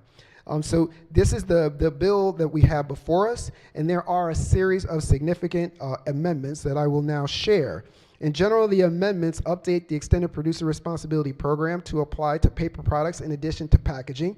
The amendments also make a number of other changes to reflect recommendations of the Producer Responsibility Advisory Council and other stakeholders. Amendment 1 adds co-sponsors and makes technical changes. Amendment 2 alters and adds new definitions and updates requirements for future statewide recycling needs assessments. Amendment 3 modifies intent language in the bill. Amendment 4 updates the membership of the existing Producer Responsibility Advisory Council. Amendment number 5 modifies requirements for producer responsibility plans and authorizes the establishment of alternative collection programs for particular types of covered materials. Amendment number 6 establishes registration requirements for service providers and requires the Maryland Department of the Environment to develop a statewide list of recyclables and compostable packaging. Amendment number 7 strikes language requiring local governments to develop certain feasibility plans and requires the Maryland Department of the Environment, in the event that the state enacts a bottle deposit program, to ensure coordination between the program and producer responsibility under the bill. There is, as I mentioned, there is a certain state impact. Some of the numbers that I mentioned, and also certain expenditures, $41,000, relatively small. But what I would say is that we set up a producer responsibility organization that will have fees, and we've timed out the timing of this such that those fees will be collected, and so that will, and those come from the brand owners themselves, so that those will actually pay for the fees and will not come from any state dollars. We also, this state funded the needs assessment, and this PRO in this piece of legislation will reimburse the state for that as well. Mr. President, I move the committee amendments and the favorable committee report. Floor leader moves for the adoption of the 7 committee amendments and the favorable committee report. On the amendments, chair recognizes the minority whip. Thank you, Mr. President. I wonder if my friend, the floor leader, would yield for a question. Yes. Senator may proceed. There's a lot of amendments, a lot of changes. You did acknowledge, you mentioned that we passed a framework last year. 2 years ago. 2 years ago. It was 2 years ago. Gosh, time flies when you're having fun. I'm reading some testimony that says that the advisory council requested in December of 2024 to have additional time to ensure a thorough review, and they haven't come down with full recommendations before implementing this. Could you respond to that as to why we're moving forward now? I know there's also a state, I think Oregon is implementing this now, and we could watch them, so I don't know if you could comment on that. Sure. There are 5 states that are in the process of implementing, and the letter that you're reading has actually been rendered obsolete. We actually are in possession of the needs assessment.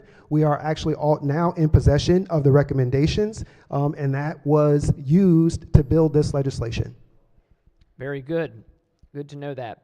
On the amendments, I know that the American Coatings Association, famously of the paint stewardship program that we've seen fit to pass in the state, they had requested amendments to basically have their products be exempted from the bill. And I assume, as I look at the letters of favorable with amendment or opposition, there's a lot of that. Yes. Can you speak to how the amendments dealt with requests like American Coatings Association? I'm using them as an example, of course, but there's several others, kind of where we are, because it looks like there was some shifting around of categories, I guess. Absolutely. We engaged in an active stakeholder group and meeting, and we used a framework actually that's a best practice that many of the national organizations from across the country came to some level of agreement. As was mentioned, we are not first in this.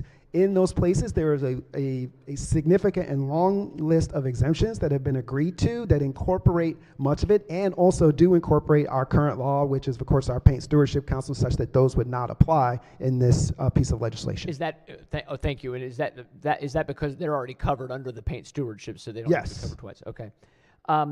And you mentioned something else in your comments on the bill, and I wonder if you could give some additional help or assurance.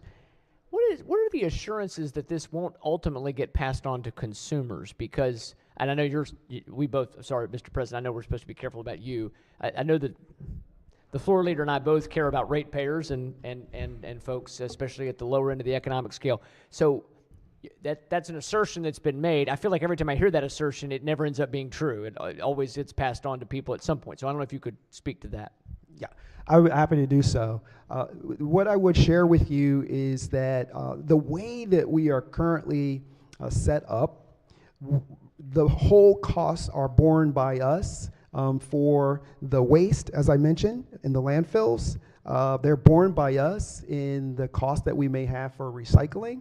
And so part of what this is an attempt to, on a sliding scale, to recoup collectively those costs through this process. But we have also incorporated into the legislation something that's called eco-modulation. And what that does is it says that the producers will be, in essence, rewarded for having materials that are easier to recycle, that are higher in higher value, that they will be able to be returned to them.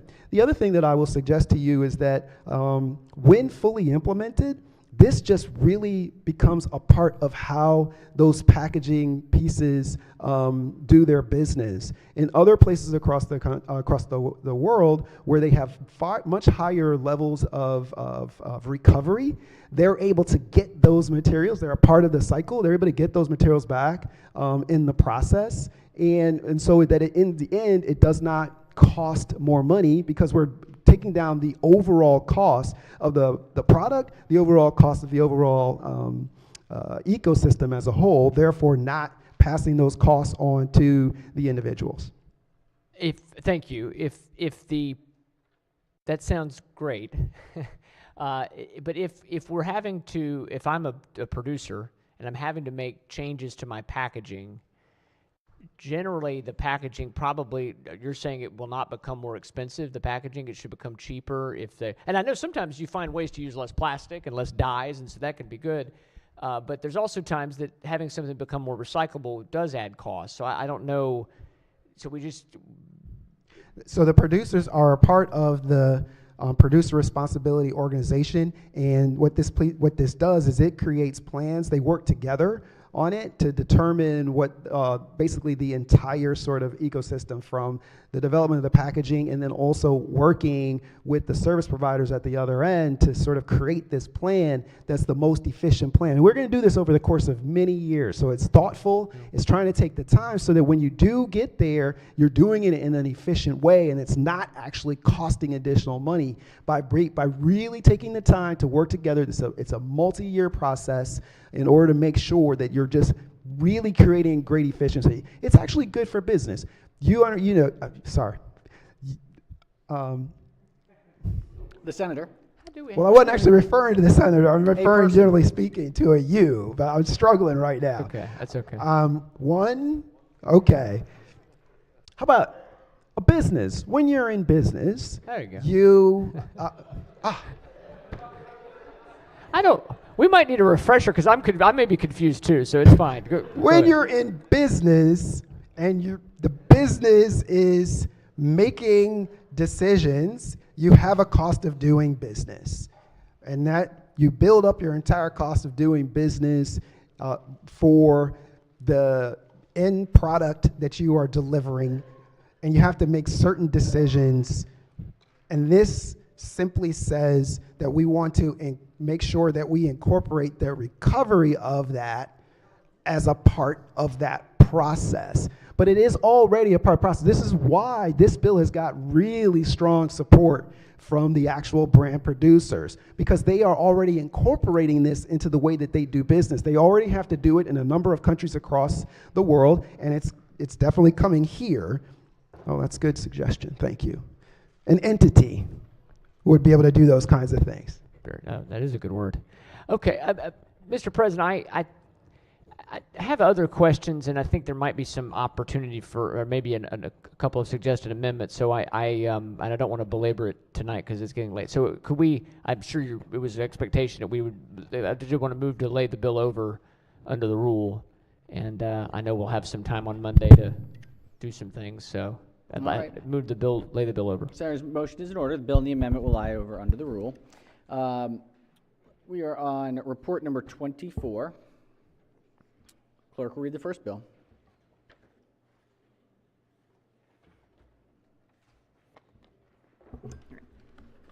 Senate Bill 525, Senator Charles, illegal dumping and litter control law, video evidence and reward programs, favorable with 2 amendments. Recognizing the bill sponsor is the floor leader. Thank you, Mr. President. As amended, this bill authorizes Prince George's County to establish a pilot program allowing a member of the public to submit video evidence of an alleged violation of the illegal dumping and litter control law to an enforcement unit with jurisdiction and receive half of the total amount of the fines collected in relation to the violation in the video if evidence leads to a conviction. If a person fined under the Act does not pay the fine, the court is authorized to refer the amount of the unpaid outstanding fine to the Central Collection Unit of the Department of Budget and Management.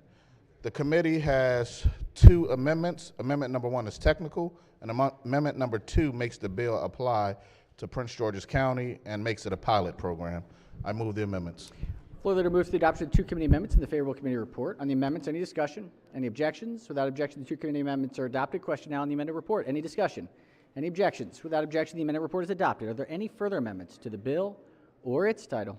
Seeing none, Senate Bill 525 is hereby ordered printed for 3rd reading. Clerk, read the next bill.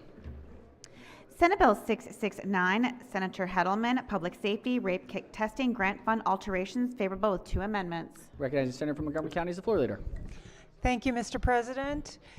SB 669 makes several changes to the Rape Kit Testing Grant Fund. Specifically, the bill One expands the stated purpose and authorized uses of the fund to include, among other things, providing the Attorney General with funding to assist law enforcement agency investigations of crimes involving sexual assault, evidence collection kits collected before a certain date that have not been tested.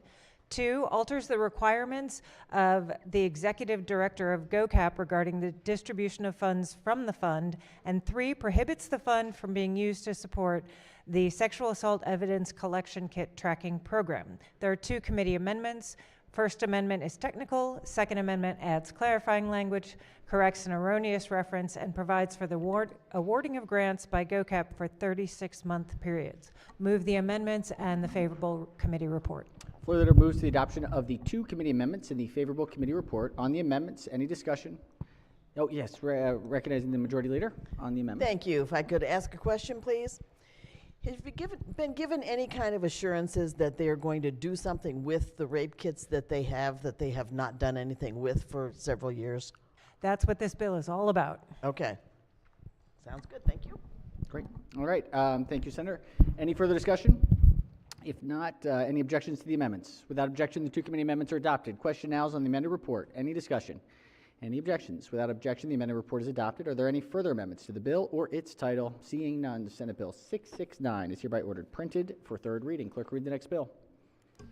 Senate Bill 820, Senator Watson, Municipalities Enforcement of Ordinances Resolutions, favorable. Recognizing the senator from Baltimore County is the floor leader. Thank you very much. Senate Bill 820 is a simple bill that increases from $1,000 to $5,000 the maximum fine that may be imposed by a municipality for the enforcement of a misdemeanor or municipal infraction as specified. There are no committee amendments. I would ask that you move the favorable committee report. Floor leader moves to the adoption of the favorable committee report. Any discussion? Any objections? Without objection, the favorable committee report is adopted. Are there any amendments to the bill or its title? Seeing none, Senate Bill 820 is hereby ordered printed for 3rd reading. Clerk will read the next bill. Senate Bill 873, Senator Smith, Criminal Law, Assault in the 3rd Degree, favorable. 2 amendments. Recognize the chair of the committee is the floor leader. Thank you, Mr. President. As amended, this bill establishes the work group to study the adoption of a statute for assault in the 3rd degree. Among its duties, the work group must 1, study the expansion of the state law governing assault to include 3rd degree, 2, identify practical and legal issues that the addition of 3rd degree assault prohibition under the state law may have, and then 3, make recommendations regarding the addition of the 3rd degree assault prohibition. And 4th, if the work group recommends adoption of the 3rd degree assault prohibition, prepare draft legislation with the assistance of the Department of Legislative Services. Mr. President, there are 2 committee amendments. Committee number 1 is technical, and amendment number 2 strikes the bill's provisions and establishes the work group. Mr. President, I'd move for the adoption of the 2 committee amendments and the favorable committee report. Floor leader moves to the adoption of the 2 committee amendments and the favorable committee report. On the amendments, any discussion? Any objections? Without objection, the 2 committee amendments are adopted. The question now is on the amended report. Any discussion? Any objections? Without objection, the amended report is adopted. Are there any further amendments to the bill or its title? Seeing none, Senate Bill 873 is hereby ordered printed for 3rd reading. All right, let's go to, or stay with judicial proceedings, report 25. Clerk will read the first bill. Senate Bill 471, Senator Rosapep, Vehicle Laws, Motor Vehicle Administrative 3-hour Roadway Safety Driving Education Program, favorable with 3 amendments. Recognizing the senator from Prince George's as the floor leader. Thank you, Mr. President. This bill is amended. This bill alters the required contents of the Motor Vehicle Administration's 3-hour roadway driving education program. There are 3 committee amendments. The first is technical. The second removes provisions on the alcohol education program from the bill.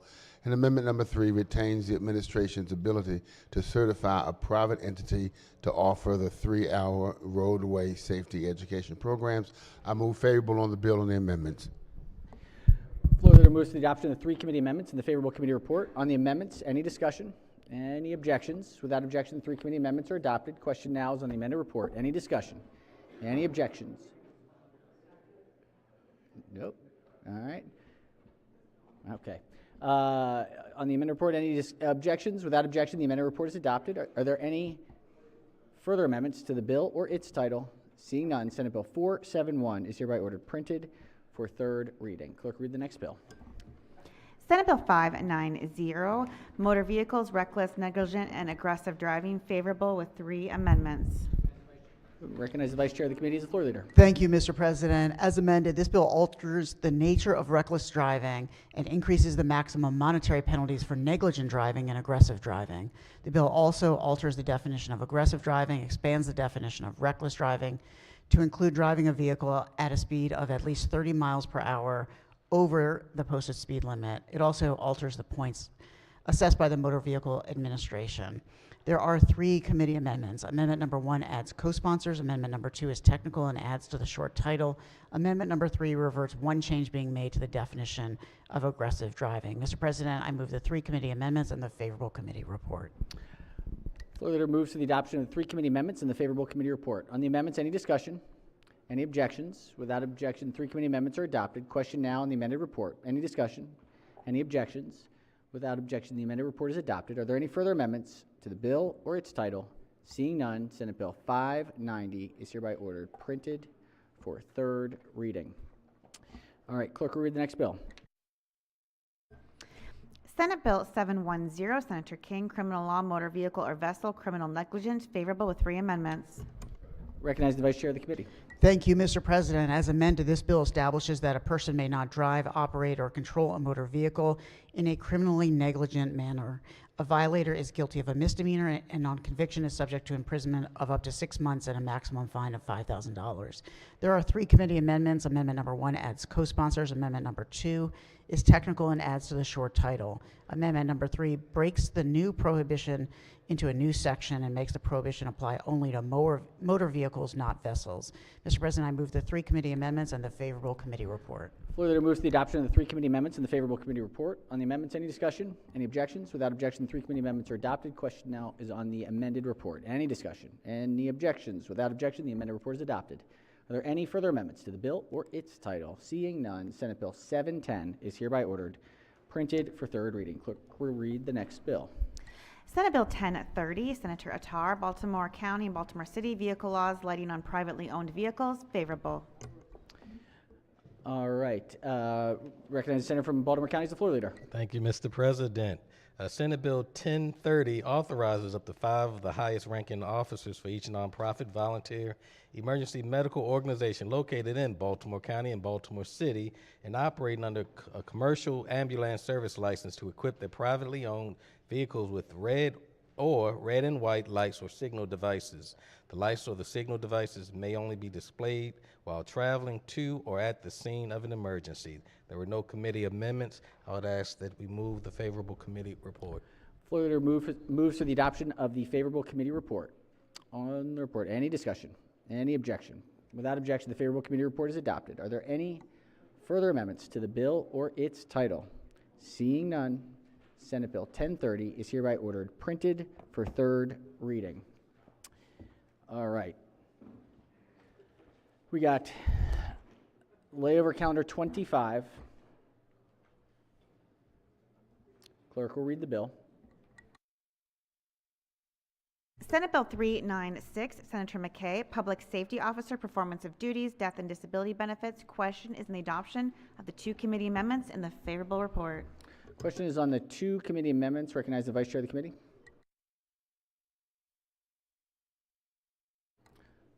These are the committee amendments. On the committee amendments?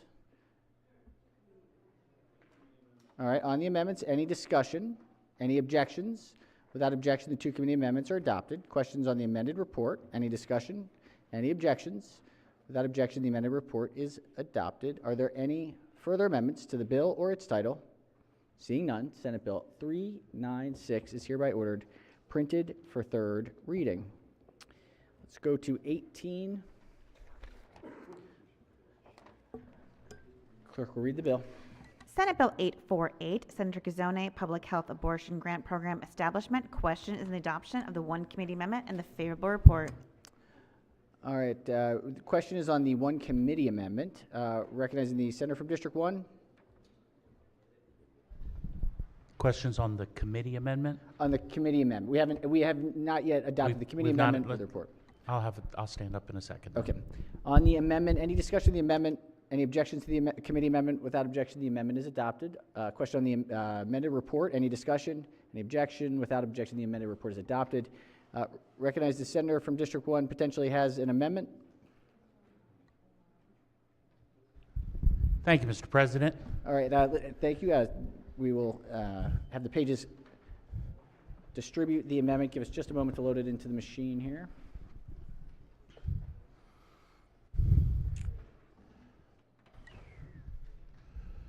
All right, Senator, may proceed. Thank you, Mr. President. May the floor leader please rise for some questions. Oh, Senator, we have to introduce the amendment first. Oh.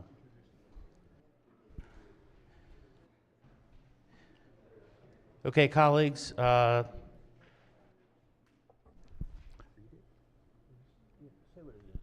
this amendment will actually provide parental notification before an abortion care clinical services are performed on a minor. Madam Floor. Senators move the amendment. We can hear from the floor leader, and then we can come back to the maker of the amendment if there are questions to the floor leader's response. Yeah, I was going to move the later, but Mr. President, I'd like to move the amendment, please. Okay, senators move the amendment. Let's get a response from the floor leader on the amendment, unless the senator wishes to make the case for the amendment and then hear the response. I would like to make the case. Oh, Senator, please proceed. Thank you. Thank you, Mr. President. Madam Floor Leader, may I make some questions? I'm confused. It's a bit out of order, Senator. That's yeah. Okay, well, that messes everything up for me. But anyhow, just being honest. Okay, Mr. President, I'm going to tell you that my wife and I are just plainly just drained. As a father of 8, my bride and I are just happily going crazy, keeping up with all of our children, all the parental demands, schedules, keeping up of notifications from school, homework due, makeup tests, school funding demands. And I remind myself that there's no such thing as a perfect parent, just so that I am one to be a real one. My question is, where in Senate Bill 848 do we find assured safeguards for parental inclusion as it pertains to a minor?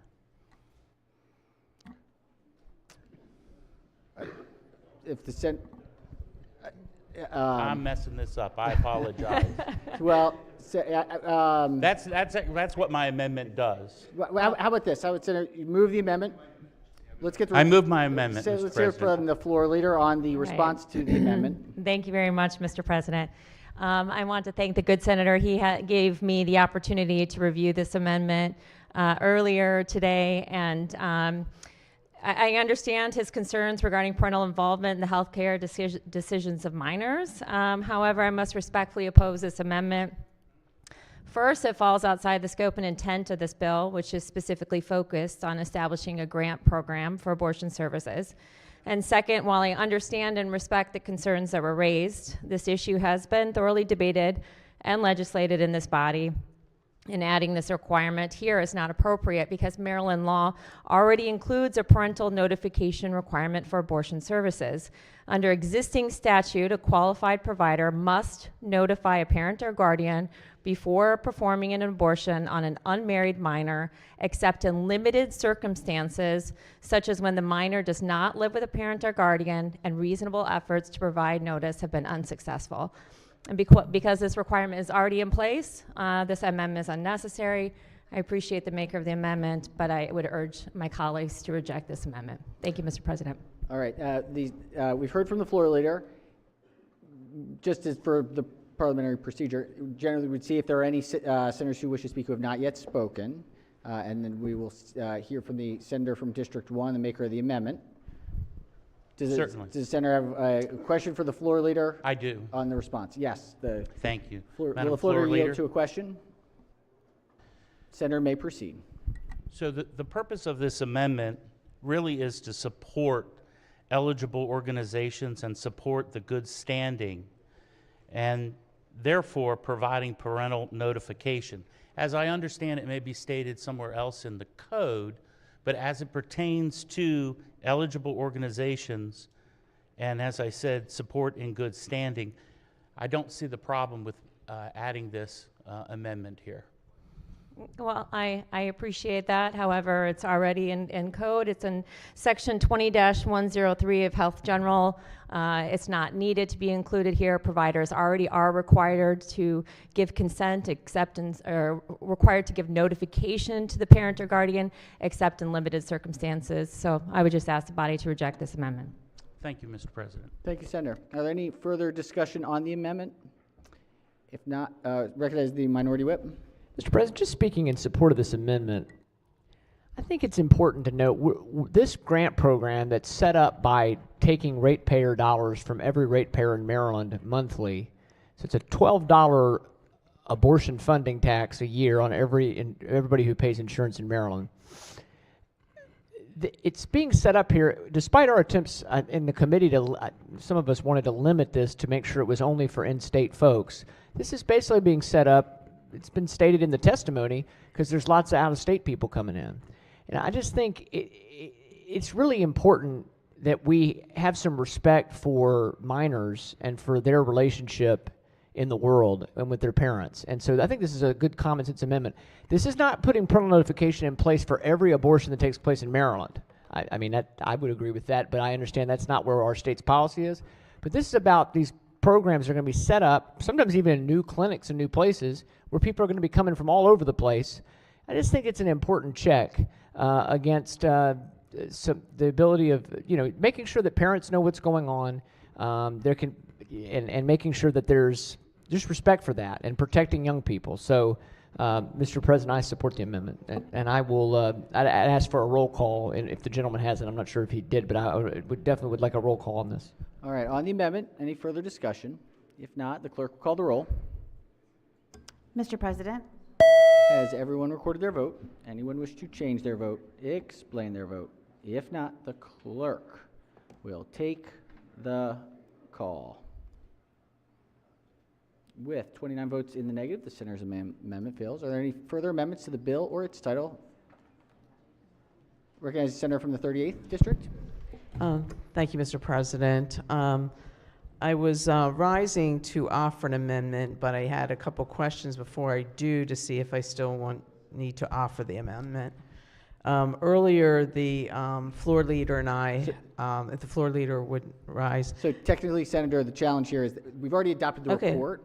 So there's technically nothing before the body. So Okay, so before the body is, I'm planning to offer an amendment that would require, I'm offering an amendment that would require an eligible organization receiving the new abortion grant funds to provide the Maryland Department of Health with annual data regarding the cost of the abortions in order to be eligible for the funding from the Public Health Abortion Grant Program while still protecting privacy. So, Senator, just really quickly, put in parliamentary, the amendment is permissible, but does the senator want to introduce the amendment? Excellent. Okay. The senators will collect. The pages will collect and distribute the amendment. Thank you.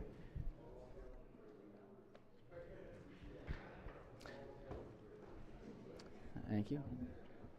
And just, as a parliamentary procedure, we just need something before the body, a question before the body in order for there to be debate. Thank you, Mr. President. Senator may proceed. Would the floor leader rise? Again, technically, Okay. Yeah. So earlier, the floor leader and I had an exchange, and I was asking some questions about trying to follow the money. And our constituents expect transparency. And as I was looking at the fiscal note, I wasn't clear on the funding streams. Because the fiscal note states that this bill establishes a mandated appropriation beginning in fiscal year 2027. And then it also states, the fiscal note states that the Maryland Department of Health special fund revenues increases by $19.3 million by 2026, and then also $2.5 million annually thereafter due to the transfers from the carrier's segregated accounts. So this is all from the fiscal note. Now, even as a former House Appropriations Committee member, I'm really trying to understand that if only $2 million is required to be transferred to the Public Health Abortion Grant Program in FY26 and $2.5 million from the carrier segregated accounts, how would the remaining $19.3 million to the special fund be utilized? Senator, you still have the floor. Okay, so trying to understand the funding streams, which I don't, because we've got the 2 million in FY26, we got the 2.5 million from the carrier segregated accounts. There's questions about the 19 million on how that's going to be utilized. So in introducing my amendment, we as policymakers depend on data when making policy and budgetary decisions. And we depend on knowing the true and full cost of our policy decisions. So my amendment would require an eligible organization that would be receiving this new abortion grant funds to simply provide the Maryland Department of Health with annual data regarding the cost of the abortions in order to be eligible for the funding, but again, while still protecting privacy. And in my amendment, it makes clear that any eligible organization is not required to collect or report data that would violate federal or state privacy laws. And in pushing and impressing on the amendment, Maryland is one of only 3 states that does not collect abortion information, which I think is both alarming and embarrassing. If 47 other states have figured out a way to compile and collect this important women's health care data while still protecting privacy, then I think and I hope you would agree that Maryland can figure it out too. My amendment allows the state of Maryland to do so under our own terms instead of being forced by federal legislation that would mandate states to report abortion-related data as a condition for receiving Medicaid funding. So I hope the floor leader would accept this as a friendly amendment, and I would press for a vote. All right. Senators, move the amendment, and let's hear from the floor leader. Thank you very much, Mr. President. I want to thank the maker of the amendment for the courtesy of giving me the amendment prior to this evening. I know that this is also a lot of the contents of this amendment were also in a bill that the good senator had introduced in our committee, and the committee has had an opportunity to take it under consideration. But I would ask the body to resist this amendment. There's a couple issues with this amendment. It presents several issues, especially if you look at points 2 and 3 in the amendment. Number 2, it pertains to costs associated with complications and follow-up care. Abortion providers don't always have access to this information. Similarly, for point 3, which addresses prescription costs, providers also may not know what an individual is paying at the pharmacy. But more importantly, the department, MDH, will establish its own public health reporting requirements as it does for all MDH-administered grant programs, making this amendment unnecessary. So I would just ask this body to resist this amendment. All right. Are there any senators who have not yet spoken who wish to speak? If not, recognize the minority leader. Thank you very much, Mr. President. Just on that last point, you say Department of Health. Senator, I have a question. The senator has a question for the. I'm sorry.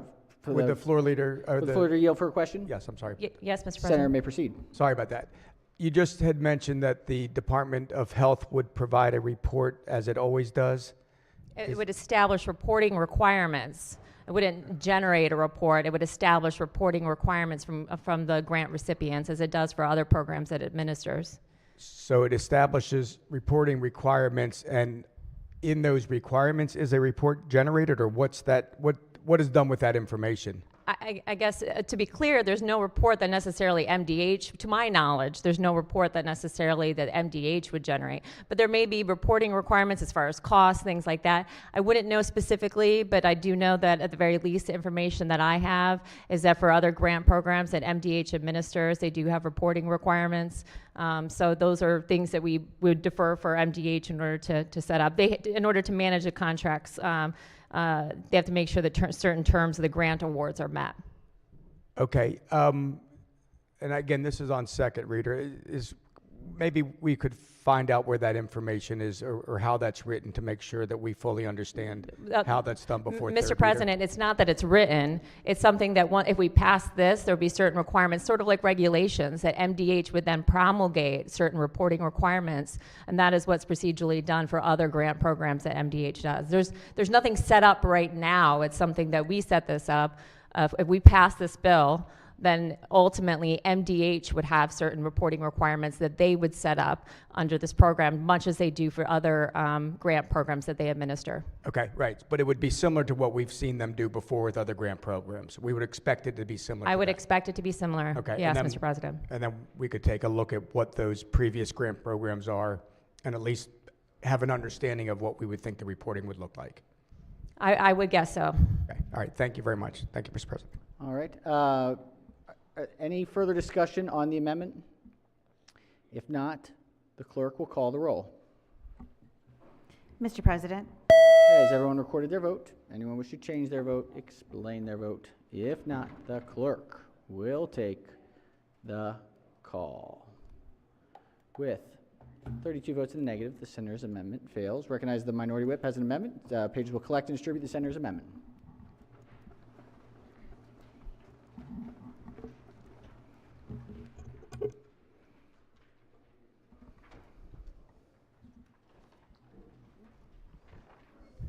All right.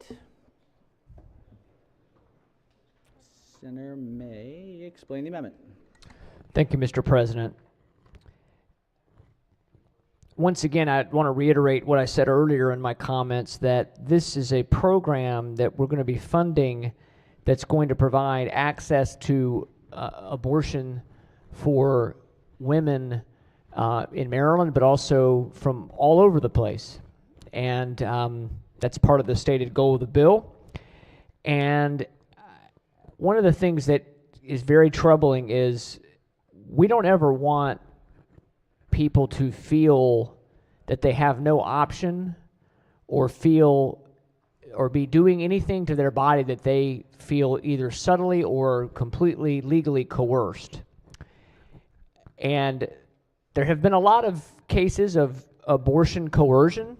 I know there have been cases of folks who felt that they were coerced into not using birth control as well, so it goes both ways on the issue of sexual activity and reproduction. But what this amendment would simply do is ask that for this grant program, that a person who provides abortion care clinical services that are funded directly or indirectly under this program shall provide individuals with access to informational materials about abortion coercion before providing the abortion care clinical services. Now, how each person feels about life or abortion or whatever, this is not an attempt to have somebody try to be talked out of it. This is an attempt to just be sure that there is information given to women who are in a very vulnerable state, and to understand, just to be sure that there's not some sort of overt coercion going on. And we generally try to be sure with health professionals that there are screening questions that they ask. In this case, we're not even doing that. We're just asking that it be required that there be informational materials about abortion coercion that would give someone at least an understanding and an understanding that we know this can happen. So if you have an issue, this is how we can help you.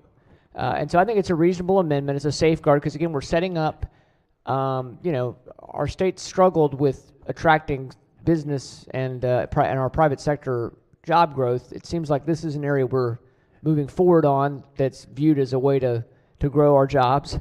And I just think it would be very wise to have this protection in the bill. So, Mr. President, I would move the amendment.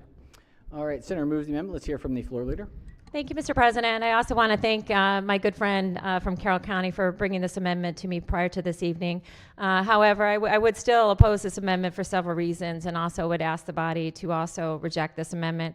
First, our healthcare professionals are already trained to ensure that individuals that making decisions about any healthcare services, including abortion, are free from coercion. Safeguarding patient autonomy is a fundamental part of the informed consent process across all areas of medical care.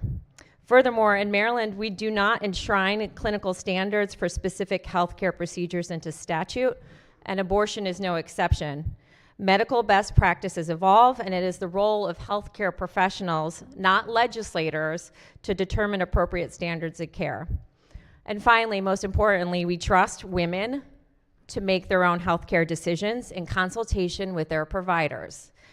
It is the responsibility of those providers to ensure that patients have the information that they need to give informed consent, just like any other medical procedure. This amendment is not necessary, and it does not align to our approach to respecting patient autonomy in Maryland, and therefore I would urge my colleagues to reject this amendment. Thank you, Mr. President. Floor leader, thank you. Question, are there any senators who wish to speak who have not yet spoken? If not, maker of the amendment. Thank you, Mr. President. I wonder if my friend would yield for a question. Sure. Senator may proceed. You're talking, the floor leader in her response mentioned that we want to be careful about putting things into statute and law, which generally I agree with. But we're being very specific about this grant program. We don't generally put a lot of grant programs spelled out in law, but we're doing that with this. Would you agree?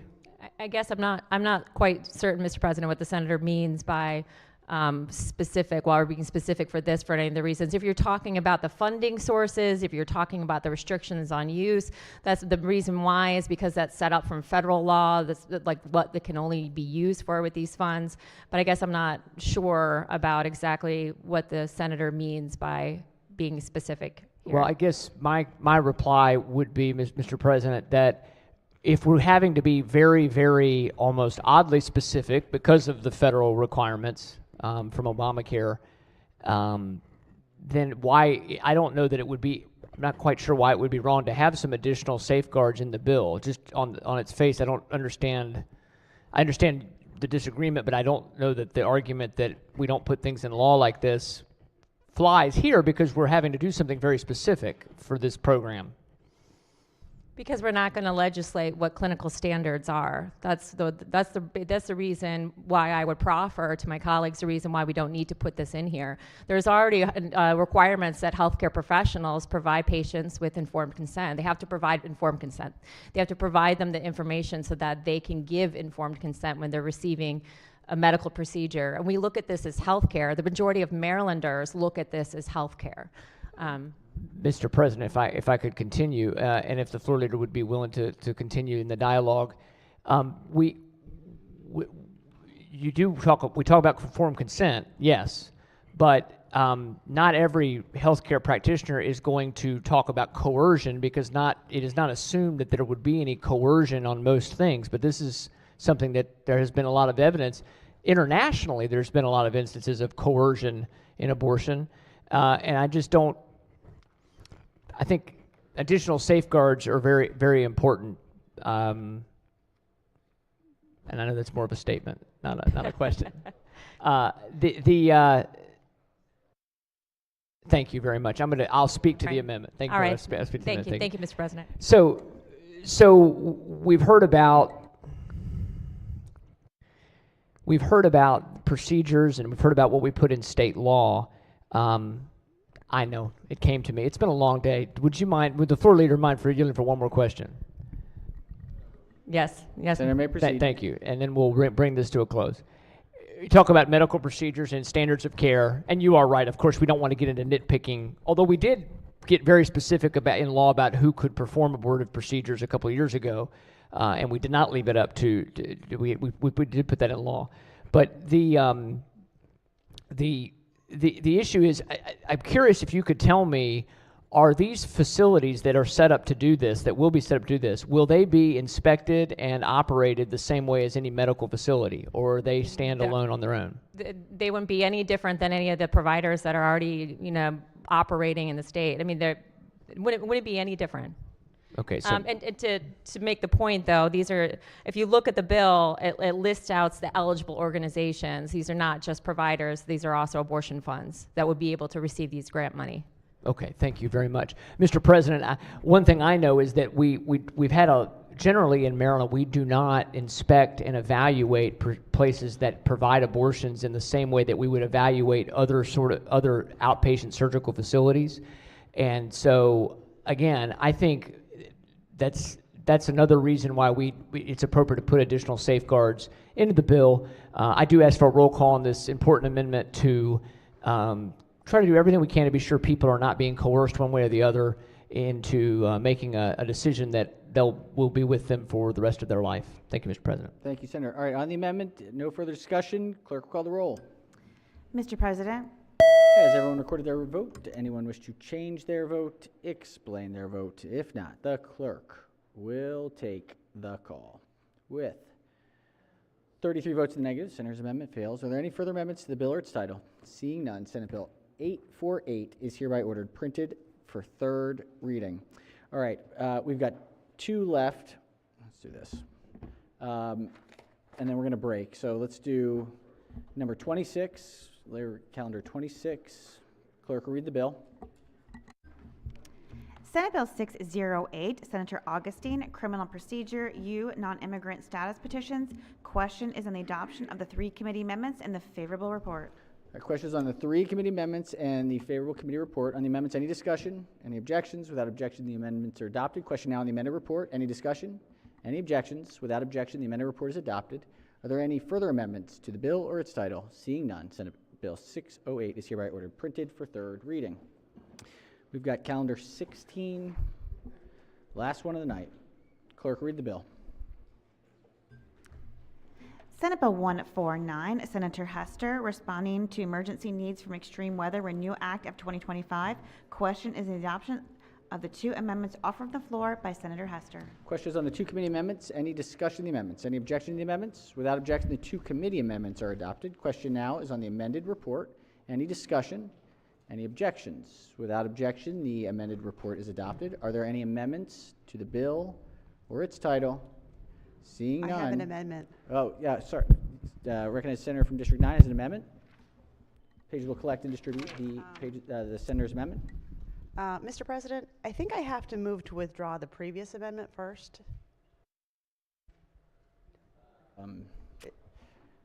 Well, let's see.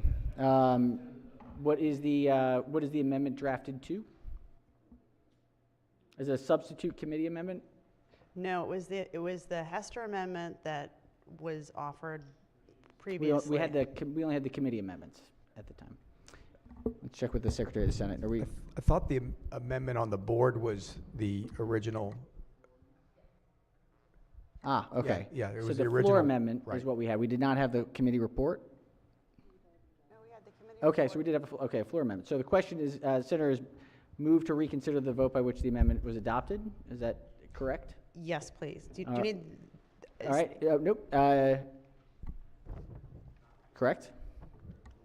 It was not the committee amendment. It was a floor amendment already. Would you like? I have the number of that one. Nope, amendment. doesn't help. Hold on 1 second. Sorry. Yeah. Okay. Senator moved to reconsider the vote by which the amendment was adopted. Any objections? Without objection, the amendment. The vote having been reconsidered, the senator has withdrawn the prior amendment, moves to withdraw the prior amendment, and now the senator has a new amendment, substitute amendment. Is that correct? That is correct. I have a new substitute All right, the substitute pages are amendment, which is now- basically the same. Give us 1 second. Let's just make sure we have everything correct. If pages can distribute the amendment.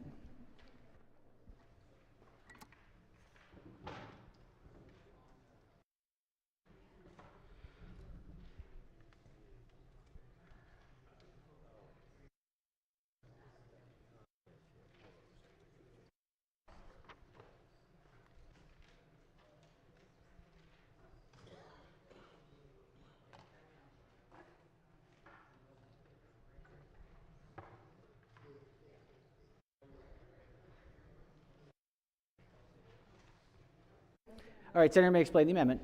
So, like the previous amendment, this one puts the comptroller in charge of the study and allows her to hire a consultant. We noticed a mistake, and we're striking the word mitigate and changing it to adapt to, and then making the effective date July. All right, so the I Senator, move the adoption of the amendment. Senators move the amendment. Any discussion of the amendment? Of the amendment? Any discussion of the amendment? No. All right, any objections to the amendment? Without objection, the amendment is adopted. Are there further amendments to the bill or its title?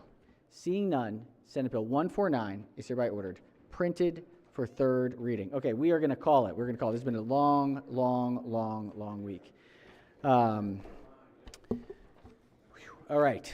Well done. Well done. Let's check with the committees. Any announcements for Monday? Actually, 10 o'clock tomorrow is probably the floor. Just tomorrow. You're funny. What I time know, are we thank coming you. in Monday? 11. All right. Finance will meet at 9:30 for a vote. 9:30 for finance. 9:30 for finance. Education, energy. and the environment. Triple E will not meet before the 11 o'clock session. All right. All right. Budget and tax. All set. Judicial proceedings. Thank you, Mr. President. The Judicial Proceedings Committee will meet on Monday at 10:45 to vote 2 bills. Can we make it 10:30? 10:45? 10:45. 10:30, fine. Yes, Mr. President. 10:40. We'll split the 10:40. 10:40. There we go. 10:40. 10:40. 10:30. 10:30. So moved. So moved. All right. All right. 10:40 it is for judicial proceedings. Any other? That's what I'm worried about. That's any other announcements or yes, recognize the chair of executive noms. Executive Nominations Committee will meet on Monday at 5 o'clock in the Amos hearing room. Excellent. Oh, that's right. Oh, yeah. We may end up with 3 sessions on Monday. So keep that in mind. 3 sessions, which will mean we'll go around executive noms. So we'll figure it out. We'll see. We'll see how it goes. Senator from Baltimore County. Thank you very much, Mr. President. Yesterday I received my annual invitation to an iftar dinner at the Islamic Society of Baltimore. And I personally wished our pages who are with us tonight, Ramadan Mubarak, and I wanted to wish the state the same for those who celebrate during this holy month. For those of you who don't know, Ramadan is considered one of the holiest months of the year. And during Ramadan, Muslims recognize the revelation of the Quran that was for the Prophet Muhammad. It is also a time when Muslims practice one of the 5 pillars of Islam, which is their fasting. So again, I just wanted to say Ramadan Mubarak. Thank you, Senator. Appreciate that. Yes, Senator from Prince George's. Thank you, Mr. President. While we were here, there was a big game happening in College Park today. Just to let you all know, Largo Lions came out on top over Newtown. All right. And Largo so we got a Lions. new 2A back-to-back championships for Largo High School. And so I'm looking forward to bringing these young men here so that we can acknowledge them, especially Cam Ward for breaking the all-time state record for scoring. So it's going to be an amazing time when we bring him up here. The senator from the 45th is especially excited. He is especially excited. Oh, right, the 11th, right, the 11th. That's right. Yes, yes, yes. Good point. No. All right. Any further business before we adjourn? If not, let's do a quorum call. Mr. President. Has everyone recorded their presence? If so, the clerk will take the call. With 45 members in the chamber and a quorum being present, the Senate of Maryland remains in session. Really quickly, before we go, I know it's late. I just want to give a quick thanks to the Secretary of the Senate's office. Thank you. And thanks to our DLS team that is helping to keep things that we don't see them, but thank you to the Amendments Office and all the folks on DLS that are keeping us together. Thank you.